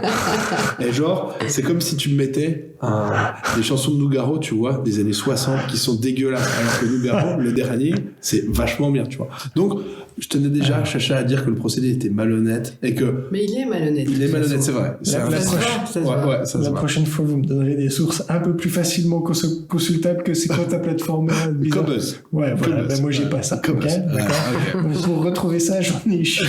Ah, donc, c'est le seul truc Donc, que j'ai trouvé, moi, je tenais c'était déjà ça. à dire que le procédé était malhonnête. Mais maintenant, je sais comme vous êtes. Je vais vous donner le lien exact et tout le monde pourra retrouver ça sur YouTube. C'est musical et c'est Farwa Sanders. Je vais faire rapidement, mais Farwa Sanders, c'est le lieutenant de John Coltrane quand ça a commencé à partir en couille. Allez, c'est parti Ok. encore déjà. Super bien. Et ça a commencé à partir en couille Putain. finalement assez rapidement quand À John partir du moment où on a parlé de jazz, c'est déjà bien parti Ouais, en c'est couille. ça. Mais Ah non, vas-y. l'anecdote, c'est que John Coltrane, il a fait une tournée au Japon et en fait, il était tellement cramé par l'alcool que du coup, il sonnait de porte en porte en fait la journée pour s'excuser de la bombe atomique, tu vois. À quel point le mec était un peu dévot et dévoué. Bref, Moi, je trouve ça bien. non mais c'est super bien, mais quand tu fais que ça de ton voyage au Japon, tu vois, c'est un peu problématique. Mais bref. Il était tellement humble, John Coltrane, que du coup, il a recruté un mec qui jouait le même instrument que lui, parce qu'il disait qu'il jouait mieux, en tout cas, qu'il jouait mieux que lui, et qu'il pouvait pas faire mieux. Donc, bref. Et ce mec-là, c'est Farwa Sanders, qui était très pieux, très mystique, bref. Et en fait, Farwa Sanders, du coup, j'ai trouvé un live que j'avais jamais trouvé avant sur YouTube, qui date de 2003, ça dure 1 heure, où il fait 3 chansons. C'est du jazz, quoi. Et il fait My Favorite Things, qui est le grand standard de John Coltrane, qui est super. Si vous avez l'occasion d'écouter My Favorite Things, c'est genre une chanson débile au départ. Tu la connais ou pas? Ouais, mais j'en mettrai un peu en fond Ouais, là, ouais. pendant que tu parles. Qui est une chanson, mais un genre... peu plus fort que ta voix d'ailleurs. Ouais, mais bref, c'est une chanson qui est trop débile et c'est une chanson un peu enfantine et Coltrane en 61 en fait un espèce de truc mystique genre de malade quoi. Tu vois, la chanson dure 12 minutes alors que l'original dure 2 minutes et en fait bref. Et donc Farwa Sanders reprend cette chanson-là, il reprend aussi Naïma qui est le nom d'une femme de de Coltrane. Et puis il fait la dernière, le créateur, un master plan. C'est un truc, une espèce de truc spirituel. The creator has a master plan. Ok. Voilà. Chacha, tu peux le dire s'il en te plaît. anglais. The creator has a master plan. Ouais, c'est ça. Ça, c'est quand même vachement mieux. C'est vachement mieux. Je suis pas... Enfin, toi, professeur, c'est... Oui, merci. Mais bref, du coup, allez-y les yeux fermés. Les auditeurs jugeront. C'est trop cool. Et c'est une expérience musicale incroyable, surtout si vous ne connaissez pas Farwa. Voilà, c'est la recommandation. On mettra le lien YouTube en description et on ne pourra pas se faire manipuler par ce faussaire qu'est le... Vas-y, pour la précédente, je peux encore rajouter le lien Cobuzz, mais personne n'a Cobuzz. Voilà, qu'est-ce qu'on va en faire? Général, ouais. Chacha, une recommandation? Ouais, moi j'en ai une. C'est une série que j'ai regardée il n'y a pas très longtemps, qui est sur Prime, qui s'appelle Euphoria. Ah, faut que je mette celle-là. Et Euphoria, voilà, c'est très cru, très bien écrit, très bien joué, et ça aborde plein de thèmes. C'est quoi le pitch? Non, je fais pas ça. Je vais dire les thèmes. Les thèmes, ça aborde la dépression, le suicide, l'addiction, la transidentité, et le tout avec des lycéens, je crois. Okay. Il faut vraiment que je fasse tout ça. Et ça a été une grosse claque pour moi, ouais. Très bien fait, ouais. Pareil, il paraît qu'il y a une bonne bande son. Ouais, aussi. Que graphiquement, il est très beau. Voilà, tout est magnifique là-dedans. Il y a 2 saisons, je crois, pour l'instant. Ok. Et voilà. Cool. Dur. Comment? Dur. Ouais, très dur, ouais. Ouais, c'est dur parce que c'est cru et parce que ça montre les choses telles qu'elles sont et... Mais intéressant. Ok. Et ben moi j'ai une série aussi à recommander sur Netflix. Ouais. Une série française. C'est là que tu fais la gueule. Aïe. Non, j'ai rien dit. Ouais, moi, oui, par contre. Et ben franchement c'est pas mal. Ça s'appelle Mental. Ok. Et j'ai regardé en me disant ça s'appelle Mental, forcément faut que je regarde quoi. Tu vois. Et ben en fait, vu que t'es dyslexique, c'était juste métal. Ouais, c'est ça. Je comprends. Ouais, c'est de sidérurgie. Qui écoute du gros black C'est metal. pas... Ouais, alors, c'est déjà sidérurgiste à Metz, tu vois. alors, c'est un peu... Enfin, voilà. Putain, je suis dyslexie. C'est tout ça, ça se passe du coup dans une aciérie. Ouais. Tu vois en gros des gens habillés un peu comme des volcanologues qui font couler du métal. Non, ça a l'air génial. Mental, en fait, c'est une série sur... c'est dans une unité de soins de pédopsychiatrie. Oh non. Ouais. Et c'est vraiment bien foutu. C'est français, hein? Ouais. Et c'est vraiment bien foutu. Alors, il n'y a pas toutes les qualités graphiques et c'est français. C'est ce que j'allais dire. Exactement. Mais par contre, dans le jeu des acteurs, franchement, les acteurs sont bons et on n'est pas trop dans les clichés. Okay. On aborde à peu près tout le spectre des différents troubles psy. Ok. Et TCA. Ouais, on a un peu de schizophrénie, on saupoudre un petit peu de trouble borderline. Plutôt, en fait, les personnages centraux, ça va être schizophrénie, trouble borderline. Et avec de l'anorexie, de la boulimie, ouais, effectivement. TCA, trouble de conduite alimentaire, du coup. Voilà. Et c'est vraiment bien parce qu'il y a toutes les questions existentielles que les ados peuvent avoir dans des périodes de maladie comme ça. Alors, c'est pas hyper vendeur, je me rends compte comme ça, mais en gros, c'est vraiment... Disons, le pitch Metz, c'était mieux.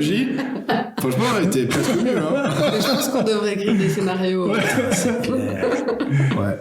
Pour être scénariste, je pense, incroyable. Bon, en tout cas, pour la France, quoi. Ouais, Mental à voir. Ok, ça marche. Franchement, ouais. Nickel. Eh ben, tiens, je regarderai. Pour le côté, un peu la description du trouble borderline, par les états émotionnels par lesquels passe le personnage principal, que la schizophrénie. Et ce serait schizophrénie, c'est à peine plus cliché, mais bon, faut bien le représenter d'une façon, quoi. On fera un épisode sur les trucs de perso. Ouais, carrément. Du coup, général, on rembraye sur toi, justement, les trucs qui te tenaient à cœur, tu vois. Ouais. Donc, une bière. Ouais, ça je me suis resservi. Ouais, moi je vais me resservir. Qu'est-ce que vous en pensez de cette petite bière? Eh ben, très bien. Tu vas être sur le dépôt, là, je crois. Oh non. Non. Regarde, il reste encore Vas-y, 3 vas-y, quarts. toi. Non, vas-y, toi. Mais ouais, non, la bière, mais toi, tu voulais parler justement de dangerosité, de représentation, de...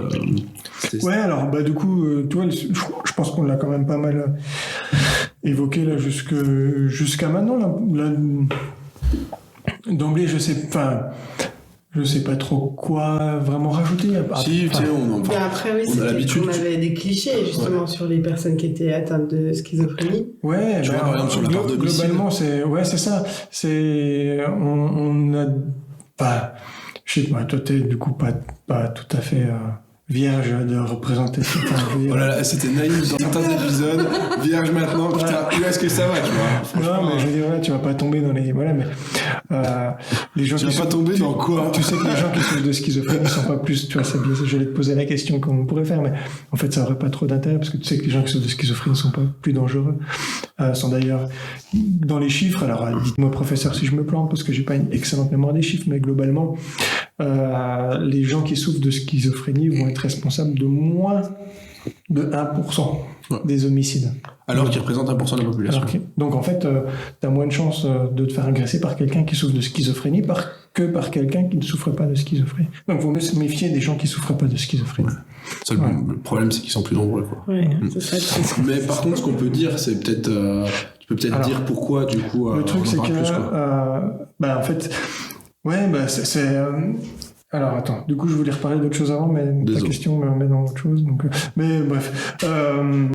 Ouais, du coup ils sont en revanche beaucoup plus victimes d'agressions physiques que les autres. Donc ça fait chier, quoi, parce que tu souffres de stigmatisation pour quelque chose dont tu n'es pas responsable, et en plus tu te fais latter la gueule un peu plus que les autres, parce que y a des gros cons qui vont voir des gens différents et qui vont aller leur éclater la gueule, parce qu'effectivement c'est pas des gens qui souffrent de schizophrénie qui vont aller se plaindre, qui vont aller porter plainte, qui vont aller, donc ça fait des victimes faciles, quoi. Ouais. L'histoire un peu typique, mais qu'on voit vachement, enfin tu me dis si je me trompe, mais tu vois, l'histoire classique, c'est que t'as un syndrome négatif, t'as moins d'émotions, du coup qu'est-ce que tu fais? Tu consommes des toxiques pour essayer de mieux gérer, et en fait pour essayer de te faire du bien, tu vois. C'est pour ça aussi 95% des personnes qui souffrent de schizophrénie sont fumeurs, parce que la nicotine, ça appuie à fond sur tes circuits de récompense, et donc tu consommes des toxiques. Mais vu que t'es en difficulté, t'as moins de taf que les autres, machin, t'as moins de ressources, mais en fait tu te retrouves plus vite dans la dèche, tu vois. Donc t'as plus vite des dettes. Et en fait, ce qui se passe généralement, c'est qu'en fait, ils se font complètement maltraiter par les dealers, tu vois. Donc en fait, tu souffres de schizophrénie, tu consommes des toxiques, et en fait, tu finis par ton appart, ça devient l'appart nourrice des dealers, où tu te fais fracasser, ou même des fois des trucs hyper cruels, hein. Moi, j'avais vu un de mes patients, je pense qu'on le forçait à faire des combats, tu vois. Mais c'est genre, t'es des trucs, mais tu te dis, putain, mais c'est pas possible d'être aussi cruel, tu vois, c'est genre trop horrible. Mais en fait, t'es vachement plus victime, parce que t'es un peu à la marge, t'es un peu tout seul, t'as moins de ressources, voilà, t'es plus vulnérable, quoi. Enfin, c'est une vraie maladie, donc t'es plus en difficulté, voilà, donc ça, c'est problématique, quoi. Ouais, mais du coup, ça tu la connaissais, celle-là? Non. Ouais, je sais pas, enfin, le patient qui... Non. Les combats et tout ça? Ouais. Non. Ouais, je crois que c'était quand on était déjà séparés. Okay. Séparés, professionnellement. Parce qu'on s'est jamais quitté. Ouais. Mais ouais, du coup, il y a une grave injustice à ce sujet-là. Et c'est terrible parce que du coup, cette image-là qui est véhiculée dans la société, en fait, ça vient créer un retard de diagnostic, parce qu'en fait, ça vient créer ou décrocher des soins, parce qu'en fait, c'est tellement négatif, cette image dans la société. Comment tu veux adhérer à ce diagnostic-là? C'est hyper... C'est pour ça que je parlais de résilience tout à l'heure. Voilà. On te colle une étiquette, une des pires étiquettes qui soit, finalement. Et comment tu peux continuer à vivre? Oui, d'ailleurs, il y a beaucoup de patients qu'on connaît. Ouais. Et il y a beaucoup de gens les gens qui souffrent de schizophrénie mettent beaucoup plus fin à leur jour, quoi. Ils ont une espérance de vie déjà beaucoup moins longue, et en plus ils sont beaucoup plus victimes de dépression, de suicide, et globalement, c'est vrai qu'il y en a beaucoup qui mettent fin à leur jour. C'est pas un bon pronostic, là. Ouais, c'est un pronostic qui est très sombre, hein. Tu perds beaucoup d'espérance de vie. du diagnostic. 15 ans, je crois. Ouais, c'est un truc comme ça. Moyenne. Ouais. Donc là, on vient de bien plomber là. Ouais, non, mais après, en même temps, en soi, c'est plombant. Hein. Ouais, c'est plombant. Et ce qui est terrible, c'est que à quel point Allez, la dernière fois c'était le labo, là, ça va être un petit coup les médias. À quel point les médias sont friands de ça. C'est fou. Tu vas voir, il y a plein d'homicides qui vont passer à la trappe. Il suffit qu'on sache que c'est quelqu'un qui souffre de schizophrénie. Et bim, le schizo a buté des gens. Enfin, je veux dire, c'est fou, enfin, ça me paraît incroyable. Alors qu'en fait, je me rappelle d'un fait divers il y a quelques années, un incendie qui avait pris dans un immeuble et il y avait eu des morts. Au début, ça a été direct. Il souffre de il souffre de schizophrénie. C'est jamais dit comme ça. C'est les schizophrènes. Un schizophrène a mis le feu, a tué des gens et voilà. En fait, non, c'était quelqu'un qui souffrait d'alcoolodépendance. Alors c'est autre chose, mais du coup là. Alors on peut le dire, c'est un alcoolique. Non mais je veux dire, tu vois, c'est tellement plus sensationnaliste. Je pense que c'est plus vendeur. C'est dégueulasse de me dire comme ça, mais il y a ça. Et un truc, moi qui m'a toujours, j'ai une vraie question, un truc qui m'a toujours questionné, mais comment ils récupèrent les diagnostics ? Ils sont couverts par le secret médical. Normalement, personne ne doit savoir. Ça, c'est un truc qui m'a toujours questionné. Ouais, mais tu sais, ça va être un voisin qui va dire. Ouais. C'est forcément ça. Mais quand ils sont pas tous morts dans l'incendie. Mais comment ils vérifient, tu vois ? Il faut bien que les journalistes, j'imagine qu'ils doivent quand même vérifier, tu vois. Je pense même pas. Parce que franchement, nous, enfin, je sais pas toi, mais puis même quand on bossait ensemble, genre jamais de la vie, on aurait filé la moindre info, quoi. Jamais. Même quand la police nous appelle, genre jamais de la vie, même la justice quand ils nous appellent, franchement, on dit rien, quoi. Mais rien de chez rien, quoi. Jamais. Non, je sais pas, mais puis oui, c'est sûr qu'on peut se poser la question de d'où ça tombe, la véracité du truc. Enfin, voilà, c'est pareil, je partage peut-être même qu'il n'était pas vraiment. Mais peut-être. Ouais. Mais peut-être. Troublé par la schizophrénie. Mais peut-être. Ouais. Parce qu'en plus, oui, comme on le disait, tu peux souffrir de schizophrénie et être en équilibre, avoir aucun symptôme, et dans ce cas-là, tu peux enfin, tu vois, enfin, c'est pas la schizophrénie. Et tu peux foutre le feu chez toi sans souffrir de quelque chose que ce soit. Enfin, tu vois, t'as un avis à nous faire. Enfin, la pyromanie, c'est pas une maladie. J'ai fait Xavier Dupont de Ligonnès par le feu, pas par le béton. Mais... Alors que j'aurais bien besoin de refaire ma terrasse. C'est vrai que vous pouvez compter sur moi. Là.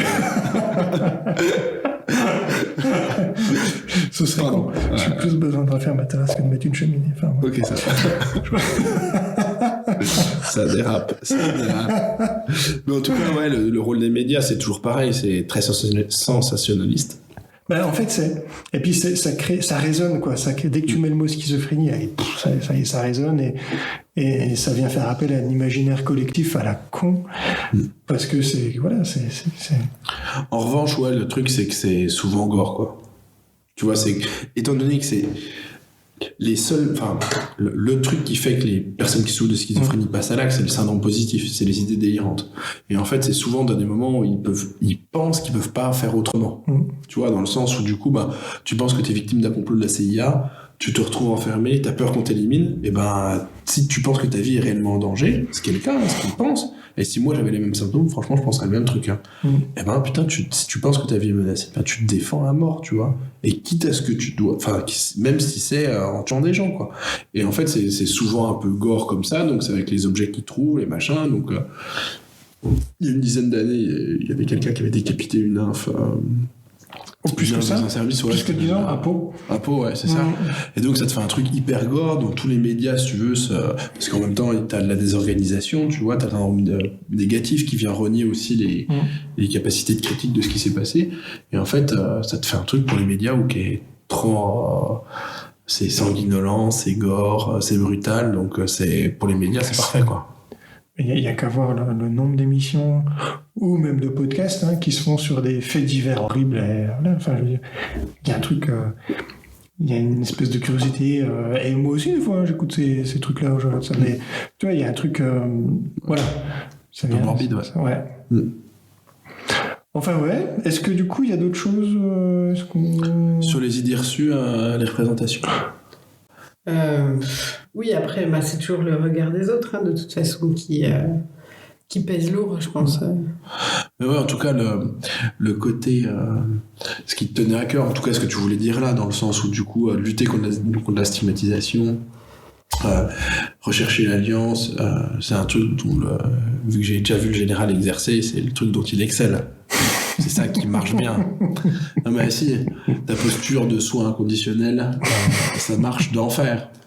Moi je l'ai vu, mais... C'est pas moi de le dire.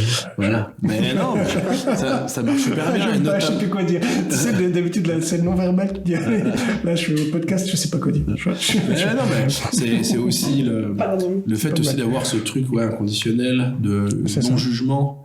C'est un truc, mais faut dire aussi que les gens finissent par l'intégrer, tu vois, le fait d'avoir de temps en temps des troubles du comportement, d'avoir cette bizarrerie, en fait tu te fais vite rejeter par tout le monde, tu vois. Et en fait quand tu tombes sur des gens bienveillants, qui t'écoutent, qui prennent le temps d'essayer de comprendre, ça marche bien, et du coup là-dessus c'est vrai que ça a toujours bien marché, quoi. C'est juste accepter le monde dans lequel l'autre vit. Enfin, je trouve que c'est vraiment ça, la tolérance, quoi. C'est d'accepter le monde dans lequel l'autre vit. Je pense que c'est difficile pour... Alors, je vais dire un truc que j'aime pas dire, mais le commun des mortels, je dirais, parce que... On oublie des fois qu'on est que les hommes. Mais parce que c'est effrayant, en fait. C'est effrayant, en fait, la santé, enfin, là, je vais dire maladie, la maladie mentale, en fait, ça fait peur, quoi. Ça fait peur. Oui, parce qu'en fait, on ne connaît pas. Ah bah oui, bien sûr. Ouais. Du coup, c'est quand tu te dis que tu as moins de chances de te faire agresser par quelqu'un qui ne souffre pas de schizophrénie, tu te dis, à la limite, je suis plus en sécurité avec des gens qui souffrent de schizophrénie, du coup. Tu vois, c'est parce qu'on ne connaît pas, en fait. Ouais. Oui, non, mais ça c'est certain. Enfin, je veux dire, moi, je me sens pas en danger. Enfin, vraiment, alors t'as des moments où tu sais que c'est... Après, vous êtes soignant, donc vous vous sentez moins en danger parce que vous avez les tenants et les aboutissants. Oui, bien sûr, ouais. Mais je veux dire, j'en sais rien, tu vois, une mère de famille qui a peur de passer à côté... La ménagère de moins de 40 ans. Par exemple. Non, mais ouais, c'est sûr. Mais en fait, ça fait peur parce que l'imprévisible, en fait. Oui. Qu'est-ce qui se passe dans sa tête et oui, voilà, c'est ça qui peut faire peur, j'imagine. Ouais. Mais si tu connais pas, c'est légitime. Enfin, c'est légitime. C'est légitime. Enfin, je veux dire, t'as les médias qui te disent ça, la culture populaire qui te dit ça, franchement, c'est flippant. Enfin, voilà. Donc, c'est aussi en partie le but du podcast avec notre épisode 0 qui viendra probablement un jour, tu vois. Mais un des objectifs aussi de ce podcast, c'était de pouvoir lutter contre ces idées reçues. Voilà, c'était ce qui te tenait à cœur dans cette partie-là, la schizophrénie, quoi. C'est clair. Et puis, on a la chance avec le conseil local de santé mentale de faire de partager des moments où on va dans des entreprises, dans des comités de communes, enfin voilà. Et on a des personnes qui souffrent de divers troubles, dont la schizophrénie, peut-être qu'il viendra un jour, ce serait tellement formidable. Ce serait trop cool. Et donc, c'est une occasion superbe pour les personnes qui souffrent de ces troubles-là d'aller dans un contexte plutôt rassurant vers des personnes qui sont le commun des mortels et organiser des échanges pour justement qu'ils puissent dégommer la stigmatisation, puis dire que c'est con, mais ce sera toujours une victoire chaque fois que des gens qui sont pas du milieu de la santé mentale, qui ont personne qui souffre de schizophrénie dans leur famille, et chaque fois que des gens vont dire en fait ils sont comme nous, putain, mais oui, quoi. Ouais, mais c'est ça le truc. Mais oui, c'est une maladie, c'est une maladie, mais comme les autres. Il n'y a pas à chercher, c'est une maladie comme les autres. C'est une maladie chronique, et voilà. Oui, ils sont comme nous. Juste, je sais pas moi, quelqu'un qui va souffrir de. J'essaie de voir comment tu vas te débrouiller avec cette phrase. Mais quelqu'un qui va être sourd-muet, qui va avoir. On a un autre mode de communication avec lui. Certains, c'est pas des conneries. C'est pas de la merde ce que je dis. Des gens qui vont souffrir de schizophrénie, on a certains, on se rendra pas compte comme tout le monde. Tu vois, qui arrivent à parler tout à fait, à être dans une interaction facilement parce qu'ils sont pas parasités. Est-ce que du coup, on peut se moquer des sourds et muets vu qu'on tourner un podcast de Oui, alors, déstigmatiser la on s'est santé déjà moqué mentale. des diabétiques. C'est vrai. C'est vrai, on s'est dit qu'il fallait tous les buter. Voilà. Chacha est excédé. Voilà. Chacha, je vais te dire un secret. Dis-moi. C'est du second degré. Ah, je sais, oui. Mais quand même. Tu sais, si je viens plusieurs fois, c'est Ouais, que ça, j'ai je sais. compris. Ok. Moi, je Alors dis- que j'essaye de faire quelque chose, mais je sais pas quoi encore. Mais du coup, voilà, c'est juste accepter l'autre dans le monde dans lequel il vit et l'accepter comme ça. Pas mal. Mais ouais, en tout cas, ça c'est certain. Et puis le but, c'est le top du top. C'est comme avec le CLSM, tu te pointes avec quelqu'un qui souffre de schizophrénie. Et genre, bingo, en fait, il est comme toi et moi, tu vois. Bah, Et on se présente pas au début. On dit pas qui. On dit pas. Ouais. Et en fait, le truc, c'est que tu te dis, bah ouais, franchement, oui, c'est quelqu'un comme toi et moi, quoi. Voilà. Alors, en tant que psychiatre ou infirmier psy ou machin, ou peu importe, tu vois avec tes yeux d'expert que du coup, bah, effectivement, t'as un peu de négatif, un peu de positif, ou un peu de désorganisation, mais, franchement, même pas tant que ça, voilà. Alors, toi, t'as l'habitude, mais ça peut, voilà, là, c'était impressionnant la dernière fois. C'était trop cool, ouais. Carrément. C'était d'ailleurs un petit teaser. Je suis sûr que ça se prononce même pas comme ça. On dit comment Ah, merci. Je t'en prie. Coming soon.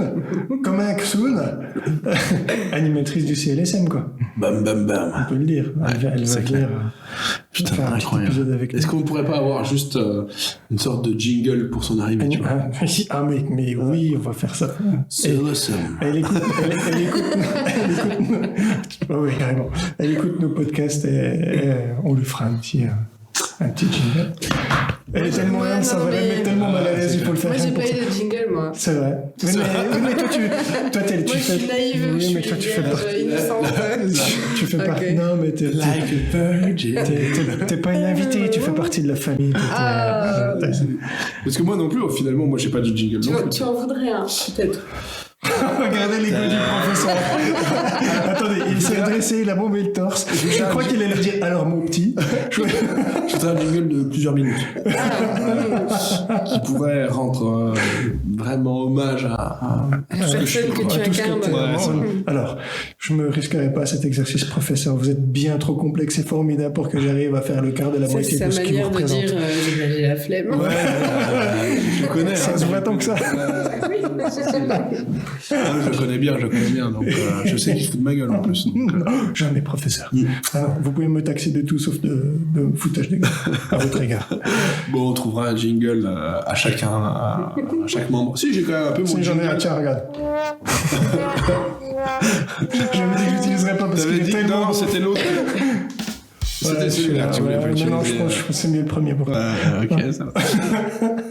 Alors, du coup, tout le monde a parlé des trucs qui lui tenaient à cœur, bon, sauf moi. Ok. Est-ce que Ouais. complot Mais je pense qu'il est l'heure là, non? Ok, ouais, C'est je pas crois. l'heure. Oui, ça fait quand même presque 1h30. Alors, je t'aurais bien lancé, professeur, mais j'ai pas de jingle pour te lancer. Si. Ah non! Ah putain, en plus, il est bon celui-là. Allez, non, ça sera celui-là. Ça va être horrible à écouter, je suis désolé. Du coup, moi, j'avais des questions à vous poser à vous, Tout oui. en mode quiz. Ok. Allez, Ouais. Alors, toi, tu connais parce que je t'ai déjà cassé la tête avec tout ça. est-ce qu'on changerait pas de bière? Si. Ouais. Ça peut pas être que moi Attends. qui suis interrogée, d'accord? Non, on va faire semblant que je lui. De toute façon, je le méprise, donc. Ok. Voilà. À ton avis, la schizophrénie, ça existe depuis combien de temps? Le terme, tu veux dire? Non, la maladie. Depuis aussi longtemps que le capitalisme? Je dirais. Boutade? Pas boutade? Pas boutade. Ah, comment tu sais? J'en sais rien. Non, alors c'est Non, pas. parce que j'ai une hypothèse là-dessus. Ah, vas-y, je t'écoute. Non, Non, vas-y, je t'en prie, non, ça m'intéresse. Enfin, ça Bah, qu'en m'intéresse de fait, savoir. Le psychiatre, ça m'intéresse. Est-ce que je dois m'allonger? Je vais vous analyser. Mais je pense qu'en fait, il y a beaucoup de troubles mentaux, des troubles de santé mentale, qui sont surtout dus à une société dysfonctionnelle et qui n'existait pas avant que... Ok. Voilà. Ça marche. Général? Hein? J'étais parti chercher une bière, mais je Non. vous sers la bière. Ouais, bien avant, sûr, vas-y, je t'en prie. Eh, c'est une de mes bières préf du monde. Ok. C'est la brasserie. La débauche. Je regarde. Ben oui, la débauche. Oui, c'est la ma brasserie débauche, préférée. la débauche. Putain, Ok, vraiment, pardon. décevant. Je me sens tellement seul. Impérial. Hein? Impérial. C'est mieux que ça. Ok. C'est une stout bien épaisse qui est passée en fût de cognac. Mon Ok. gars. Putain, Royal au bal. Merci. Elle m'a tapé un peu l'IPA quand même. Ouais, pareil. Je sais pas si c'est les dépôts ou pas, mais. Vous avez pris 5 verres. Pour faire ça. Ouais, elle m'a à peine tapé, ce qui fait que le quiz s'arrêtera là. Voilà. Mais On sait- c'était une alors. belle question. Bravo. C'était bien. Ouais, bien. Ça, Belle ça se peut réponse. qu'il y ait des ronflements durant la fin de Bon, en général, tu dis quoi toi pour la schizophrénie? Depuis combien de temps? Ouais. Depuis combien de temps pour... Alors tu parles de quoi? La maladie. C'est premier trouble recensé, première fois qu'on a parlé de schizophrénie. Première fois qu'on a parlé de schizophrénie. Non, mais Premier trouble les recensé. premiers trous recensés. Ah, les Grecs. Les Grecs? Ouais. Ok. Tu changes d'avis ou pas? Non. Non. Eh ben en fait, c'est un putain de débat dans une branche de la psychiatrie, c'est l'archéopsychiatrie ou un truc comme ça. Et en fait, j'ai découvert ce truc-là en lisant quelques articles. Et en fait, ce qui est trop passionnant, c'est que dans la branche de la psychiatrie qui s'intéresse dans le passé aux troubles, et ben en fait, t'as plein de descriptions, genre de plein d'autres maladies dans les livres, dans les rouleaux, dans les trucs du passé. Donc, on a plein de descriptions du trouble bipolaire. Énormément. Et quand on pense au Pitti dans la Grèce antique ou ailleurs, en fait, c'est des personnes qui souffrent de troubles bipolaires. Donc, avec des moments pasmaniaques, avec du coup des délires mystiques Divination. et de la divination et ces choses-là. Et en fait, quasiment aucune de schizophrénie. Et c'est curieux parce que le truc intuitif, bon, sauf pour toi, Chacha, mais c'était de se dire, bah, pour moi en tout cas, l'idée c'était de se dire que la schizophrénie, elle existe depuis que l'homme est homme. Tu vois, dans un truc où c'est quand même une maladie avec une composante génétique, mais on en reparlera dans un autre épisode parce qu'on n'aura pas le temps ce soir. Mais du coup, il y a en tout cas un truc génétique dans la schizophrénie, c'est certain. Génétique, ça veut pas dire héréditaire, mais on pouvait s'attendre du coup à ce que ce soit en fait présent depuis que l'homme est homme, quoi. Et en fait, on a les premières descriptions vraiment franches de ces troubles à partir de la révolution industrielle, à partir du capitalisme. Alors, je suis pas le concept de capitalisme, franchement, je suis pas hyper fort pour le définir. Il y a plein qui disent que le capitalisme en fait ça existait même avant la révolution industrielle. Alors, j'en sais rien. Mais Oui. en tout cas, c'est là où le capitalisme a pris son essor. Oui, il me semblait du coup, enfin pour dire que j'avais raison, mais il me semble que le capitalisme ça date de la Grèce. Grèce antique, Voilà, ouais, c'est ça. il me semble. Exactement. En fait, t'avais raison. Merci.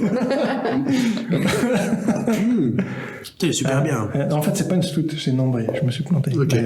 Mais quand même mais ça vraiment bien cogne. foncé, quoi. Ça cogne pas mal. Et puis du coup, avec tu sens bien le truc de cognac quand même. C'est bien prononcé, ouais. Elle est incroyable, cette bière. Mais du coup, pourquoi la révolution industrielle alors?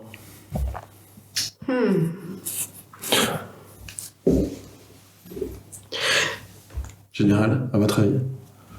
Le rapport entre la ville et la schizophrénie, ça n'a rien à voir avec... je crois qu'il y a quelqu'un qui m'en a parlé. Ça J'ai trop saoulé avec ça. J'ai dû entendre parler quelque part. Ça se peut, hein, ça se peut. En gros, le truc, c'est que ta schizophrénie, elle obéit à un modèle stress-vulnérabilité, on en parlera dans un autre épisode. En gros, c'est qu'il te faut que tu aies un peu de génétique et un environnement particulier pour que tu souffres de schizophrénie. Et dans l'environnement particulier, il y a 3 grands facteurs de risque. 3 énormes. Et puis après, tu en as plein de petits. Mais les 3 énormes, c'est le fait de naître et grandir en ville. Ça, Tu c'est le les premier. balances là, dans cet épisode-là. Ensuite, la migration. Le fait d'être migrant. Immigration. Ouais. Immigration. Et puis, le THC. Le... THC. Ouais, c'est ça. Je sais même pas comment on dit en anglais. THC. On dit comme ça. Oui. Ok, ça marche. Of course. Ah putain, c'est trop débile. Quoi. Et en fait, si tu regardes bien, ces facteurs de risque-là, la majorité, en fait, ils apparaissent à la révolution industrielle. C'est-à-dire l'urbanicité. Franchement, avant, les grandes capitales, c'était vraiment pas grand-chose en termes d'intensité de population. Y compris Paris, Londres, Paris, London. La migration, en fait, les gens crevaient à maximum 500 mètres d'où ils étaient nés.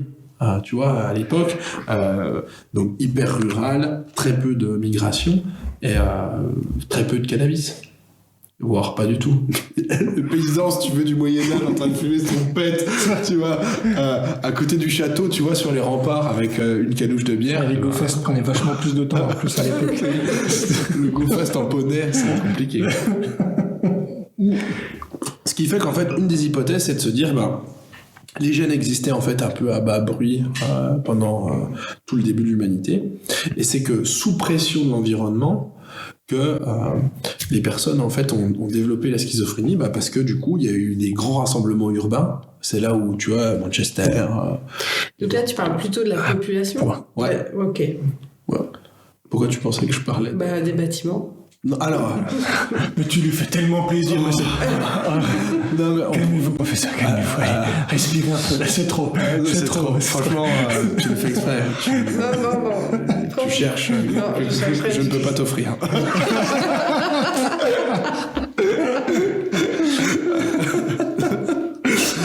Son égo n'a-t-il pas de limite? Non mais plus sérieusement, alors, j'adorerais en parler, mais le truc c'est que si j'en parle maintenant, ça fait déjà 1h30, franchement, jusqu'à demain. Mais j'adore ce sujet-là pour plein de raisons. Mais du coup, en fait, c'est lié à la fois, au bâtiment, en tout cas à la structure de la ville, et c'est lié aussi à la fois à la population et aux mœurs un peu de la ville. Voilà, c'est un peu des deux. Et puis du coup voilà, donc ça c'est une des hypothèses. Une autre hypothèse aussi, c'est de se dire que les gens, alors ça c'est l'hypothèse de se dire la schizophrénie en fait apparaît réellement à partir de la révolution industrielle.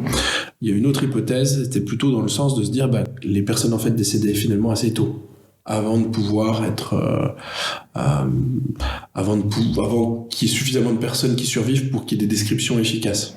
Voilà, donc ça c'est une autre hypothèse, et qu'en fait il y avait peu de pression, donc peu de personnes quand même qui souffraient de schizophrénie, et en fait ils mourraient rapidement avant. Mais les chercheurs penchent plutôt sur l'hypothèse que vraiment là où c'est arrivé à 1% de la population, c'est plutôt à partir de la révolution industrielle. Donc ça, c'est vraiment l'histoire un peu générale de la schizophrénie, mais c'est super intéressant parce que pour moi, c'est un peu contre-intuitif, tu vois. Je m'étais plutôt dit ça avant. Et le trouble bipolaire, tu vois, qui est la maladie pourtant cousine de la schizophrénie. Frère et sœur. Ouais, plutôt sœur. Bizarre la famille, hein. Ouais, c'est chaud. Mais tu retrouves souvent dans les grandes couché lignées. avec papa. Ouais, c'est ça. Tu retrouves souvent dans les grandes lignées des personnes qui souffrent de schizophrénie et de troubles bipolaires dans les familles, quoi. Voilà. Et puis ça, c'était l'histoire un peu de la maladie en elle-même, mais il y a un truc dont on n'a eu qu'une question. Ouais. C'est vrai. Mais t'as toute l'histoire aussi du concept qui est super intéressante, et ça pourrait faire l'objet d'un épisode en soi, quoi. Mais du coup, qu'est-ce que t'entends par là ? Et l'histoire du concept, c'est de savoir comment ça a été pensé, tu vois, comment les gens ont décrit la schizophrénie, les étapes successives. Et en fait, ça a été écrit, tu vois, super tard. Tu vois, on parlait le premier terme, en fait, c'est démence précoce. C'est Kraepelin, un psychiatre allemand.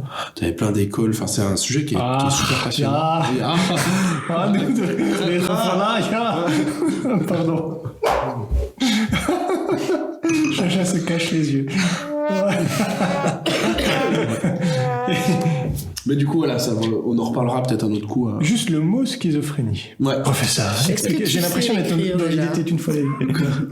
C'était il y a longtemps. Et voici Schizophrénie, c'est le psychiatre, en fait, juste après Kraepelin, du coup, qui a repris pas mal de trucs de... non, c'est Bleuler, pardon. Bleuler qui a repris pas mal de trucs de Kraepelin, et qui, lui, du coup, a fait schizophrénie. SCHI-zédophrénie. Ouais. Bravo.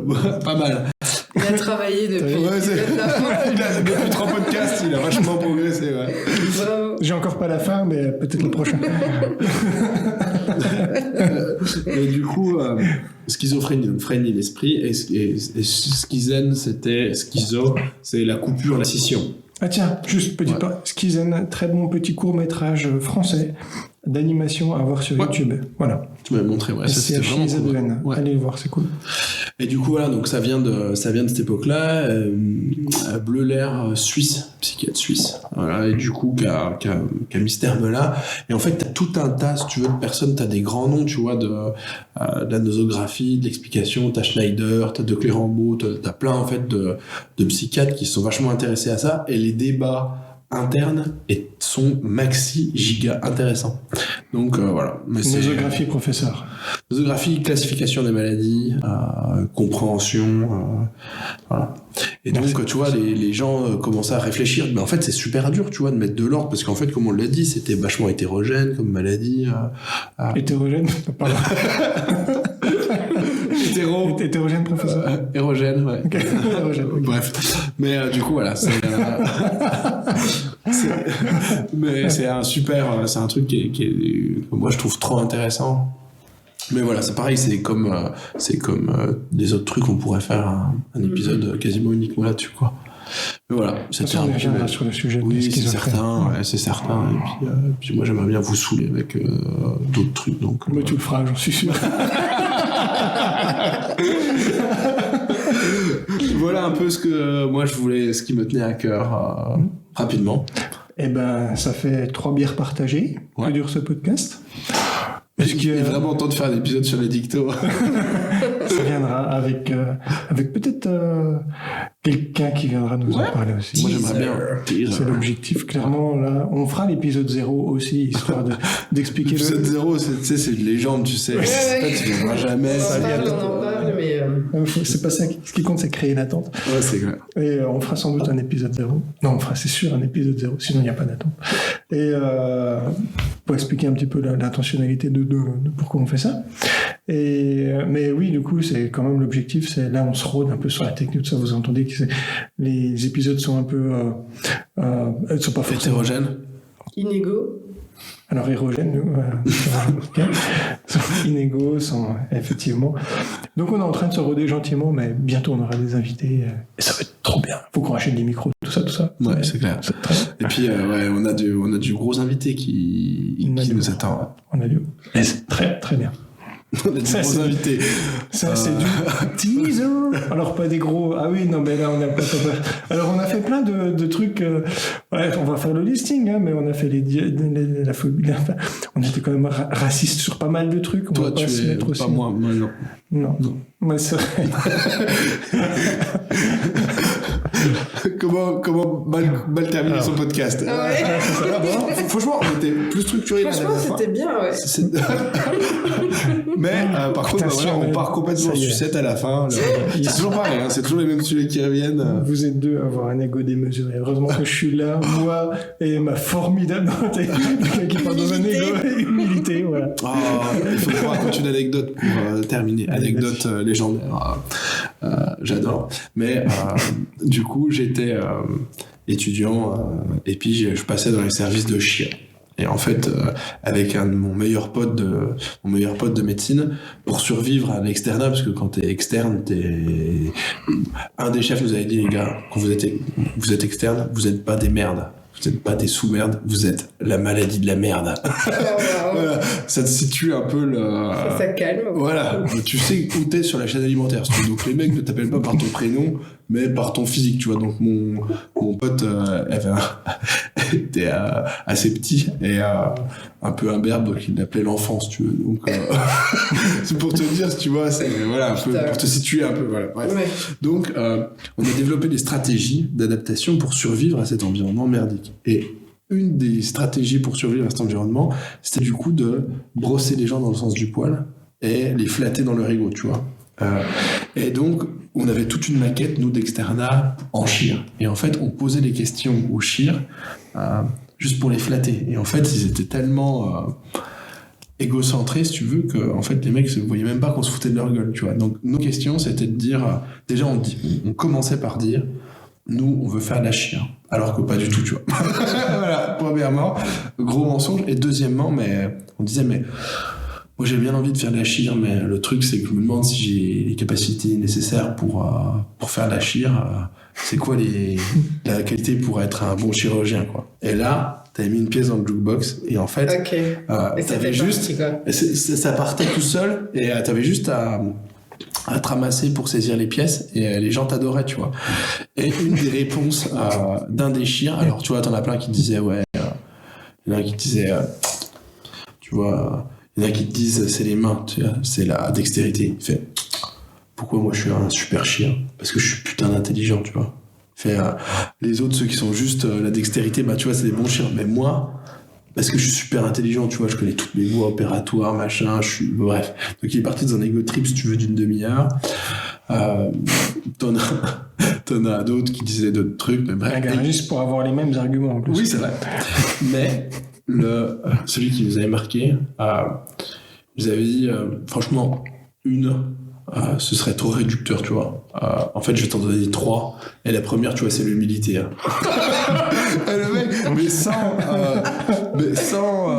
sans sourciller, quoi. Non, sans sourciller. Et en fait, il avait dit, tu vois, c'est l'humilité, ensuite le courage et l'abnégation. L'humilité. Non, l'humilité. Ah. Ouais. Et le truc, c'est ça veut pas dire pareil, en fait. On est très sur l'étymologie. Ouais, c'est vrai. Et pour te couper quand tu racontes ouais, ça. Et en fait, dans les blocs opératoires, t'as toujours, si tu veux, une sorte de chaîne alimentaire. C'est-à-dire que le chir fait, et ensuite t'as tous les larbins, si tu veux, donc en commençant par l'interne, puis l'externe, qui fait des trucs. Donc l'interne fait certains trucs, fait quelques petits trucs pendant l'opération, mais l'externe, lui, il sert juste, si tu veux, à tenir les écarteurs et puis à regarder, tu vois. Tu vois rien, t'es loin, machin. Et du coup, quand il avait dit ce gars-là, l'humilité, le courage et l'abnégation, en fait, après, il avait clashé en fait son interne pendant toute l'opération. Ça avait duré 2 heures. Il avait sorti des trucs, mais genre horribles. Et en fait, l'interne nous avait déboîté en sortant de l'opération parce que on l'avait lancé sur le sujet. Il disait, bah tu vois, une fois qu'il avait dit humilité, courage, abnégation, il avait dit genre, regarde-moi ce pignouf d'interne, tu vois, qui était juste à côté, tu vois. Il fait ouin, il faut que j'aille aux toilettes entre 2 blocs. J'ai soif, je vais manger à midi. Mais il fait, non mais nous à l'époque on mangeait pas, on buvait pas, on pissait pas, on respirait pas trop.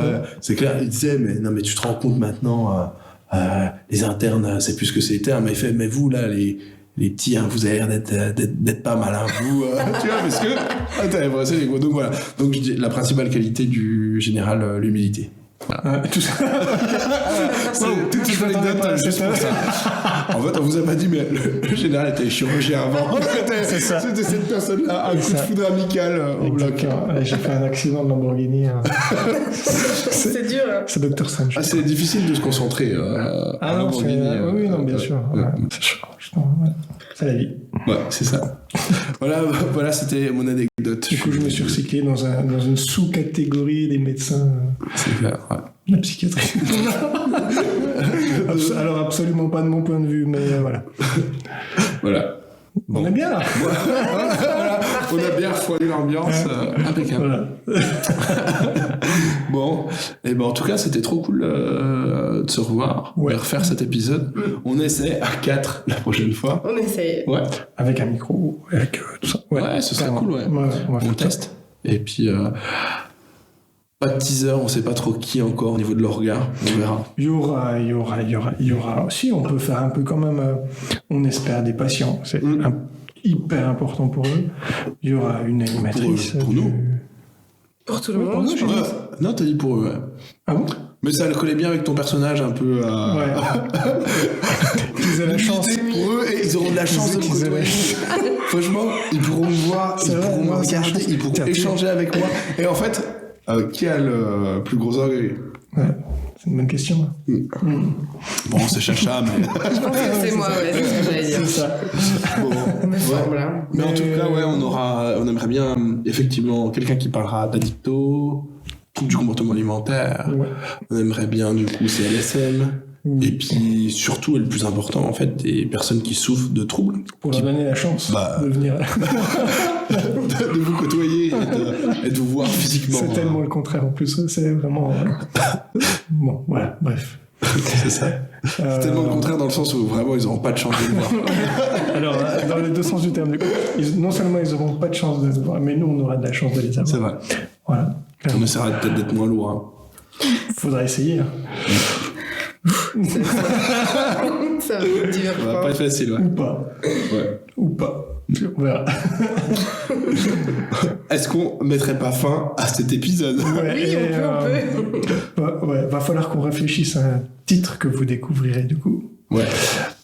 Et Chacha, puis- un titre? et puis une Non, petite non, musique. arrête de me donner des Le responsabilités. capitalisme. Ouais, c'est ça. Laboratoire. Schizophrénie capitaliste. Ouais, alors, Ah ouais. je pense qu'on peut faire mieux. Ça fait trop de titres de France Culture, tu vois. C'est vrai. Schizophrénie, capitalisme. Ouais, c'est trop. Non, bon, on va trouver autre chose, surprise. Et puis une musique de fin. Alors, je me fais pas mal striker parce qu'on les publie aussi sur YouTube, les vidéos. Dès que je publie quelque chose sur YouTube, c'est ouf à quel point ça strike. Ouais, ils sont agressifs. Hein. Ouais. Donc, Message. je mets plus court sur YouTube, mais je mets 10-15 secondes et ça passe. Et ben, peut-être Farwa Sanders? Ouais, si tu me dis. Parce que ça sera pas striké, parce que la vidéo, je pense que c'est issu d'une VHS. Alors, je vous ai pas parlé du son, mais le son était dégueulasse, tu vois. Donc, Donc, je mettrai pas ça. ok. Et musique surprise qui commence tout de suite. À bientôt. À plus! Au revoir.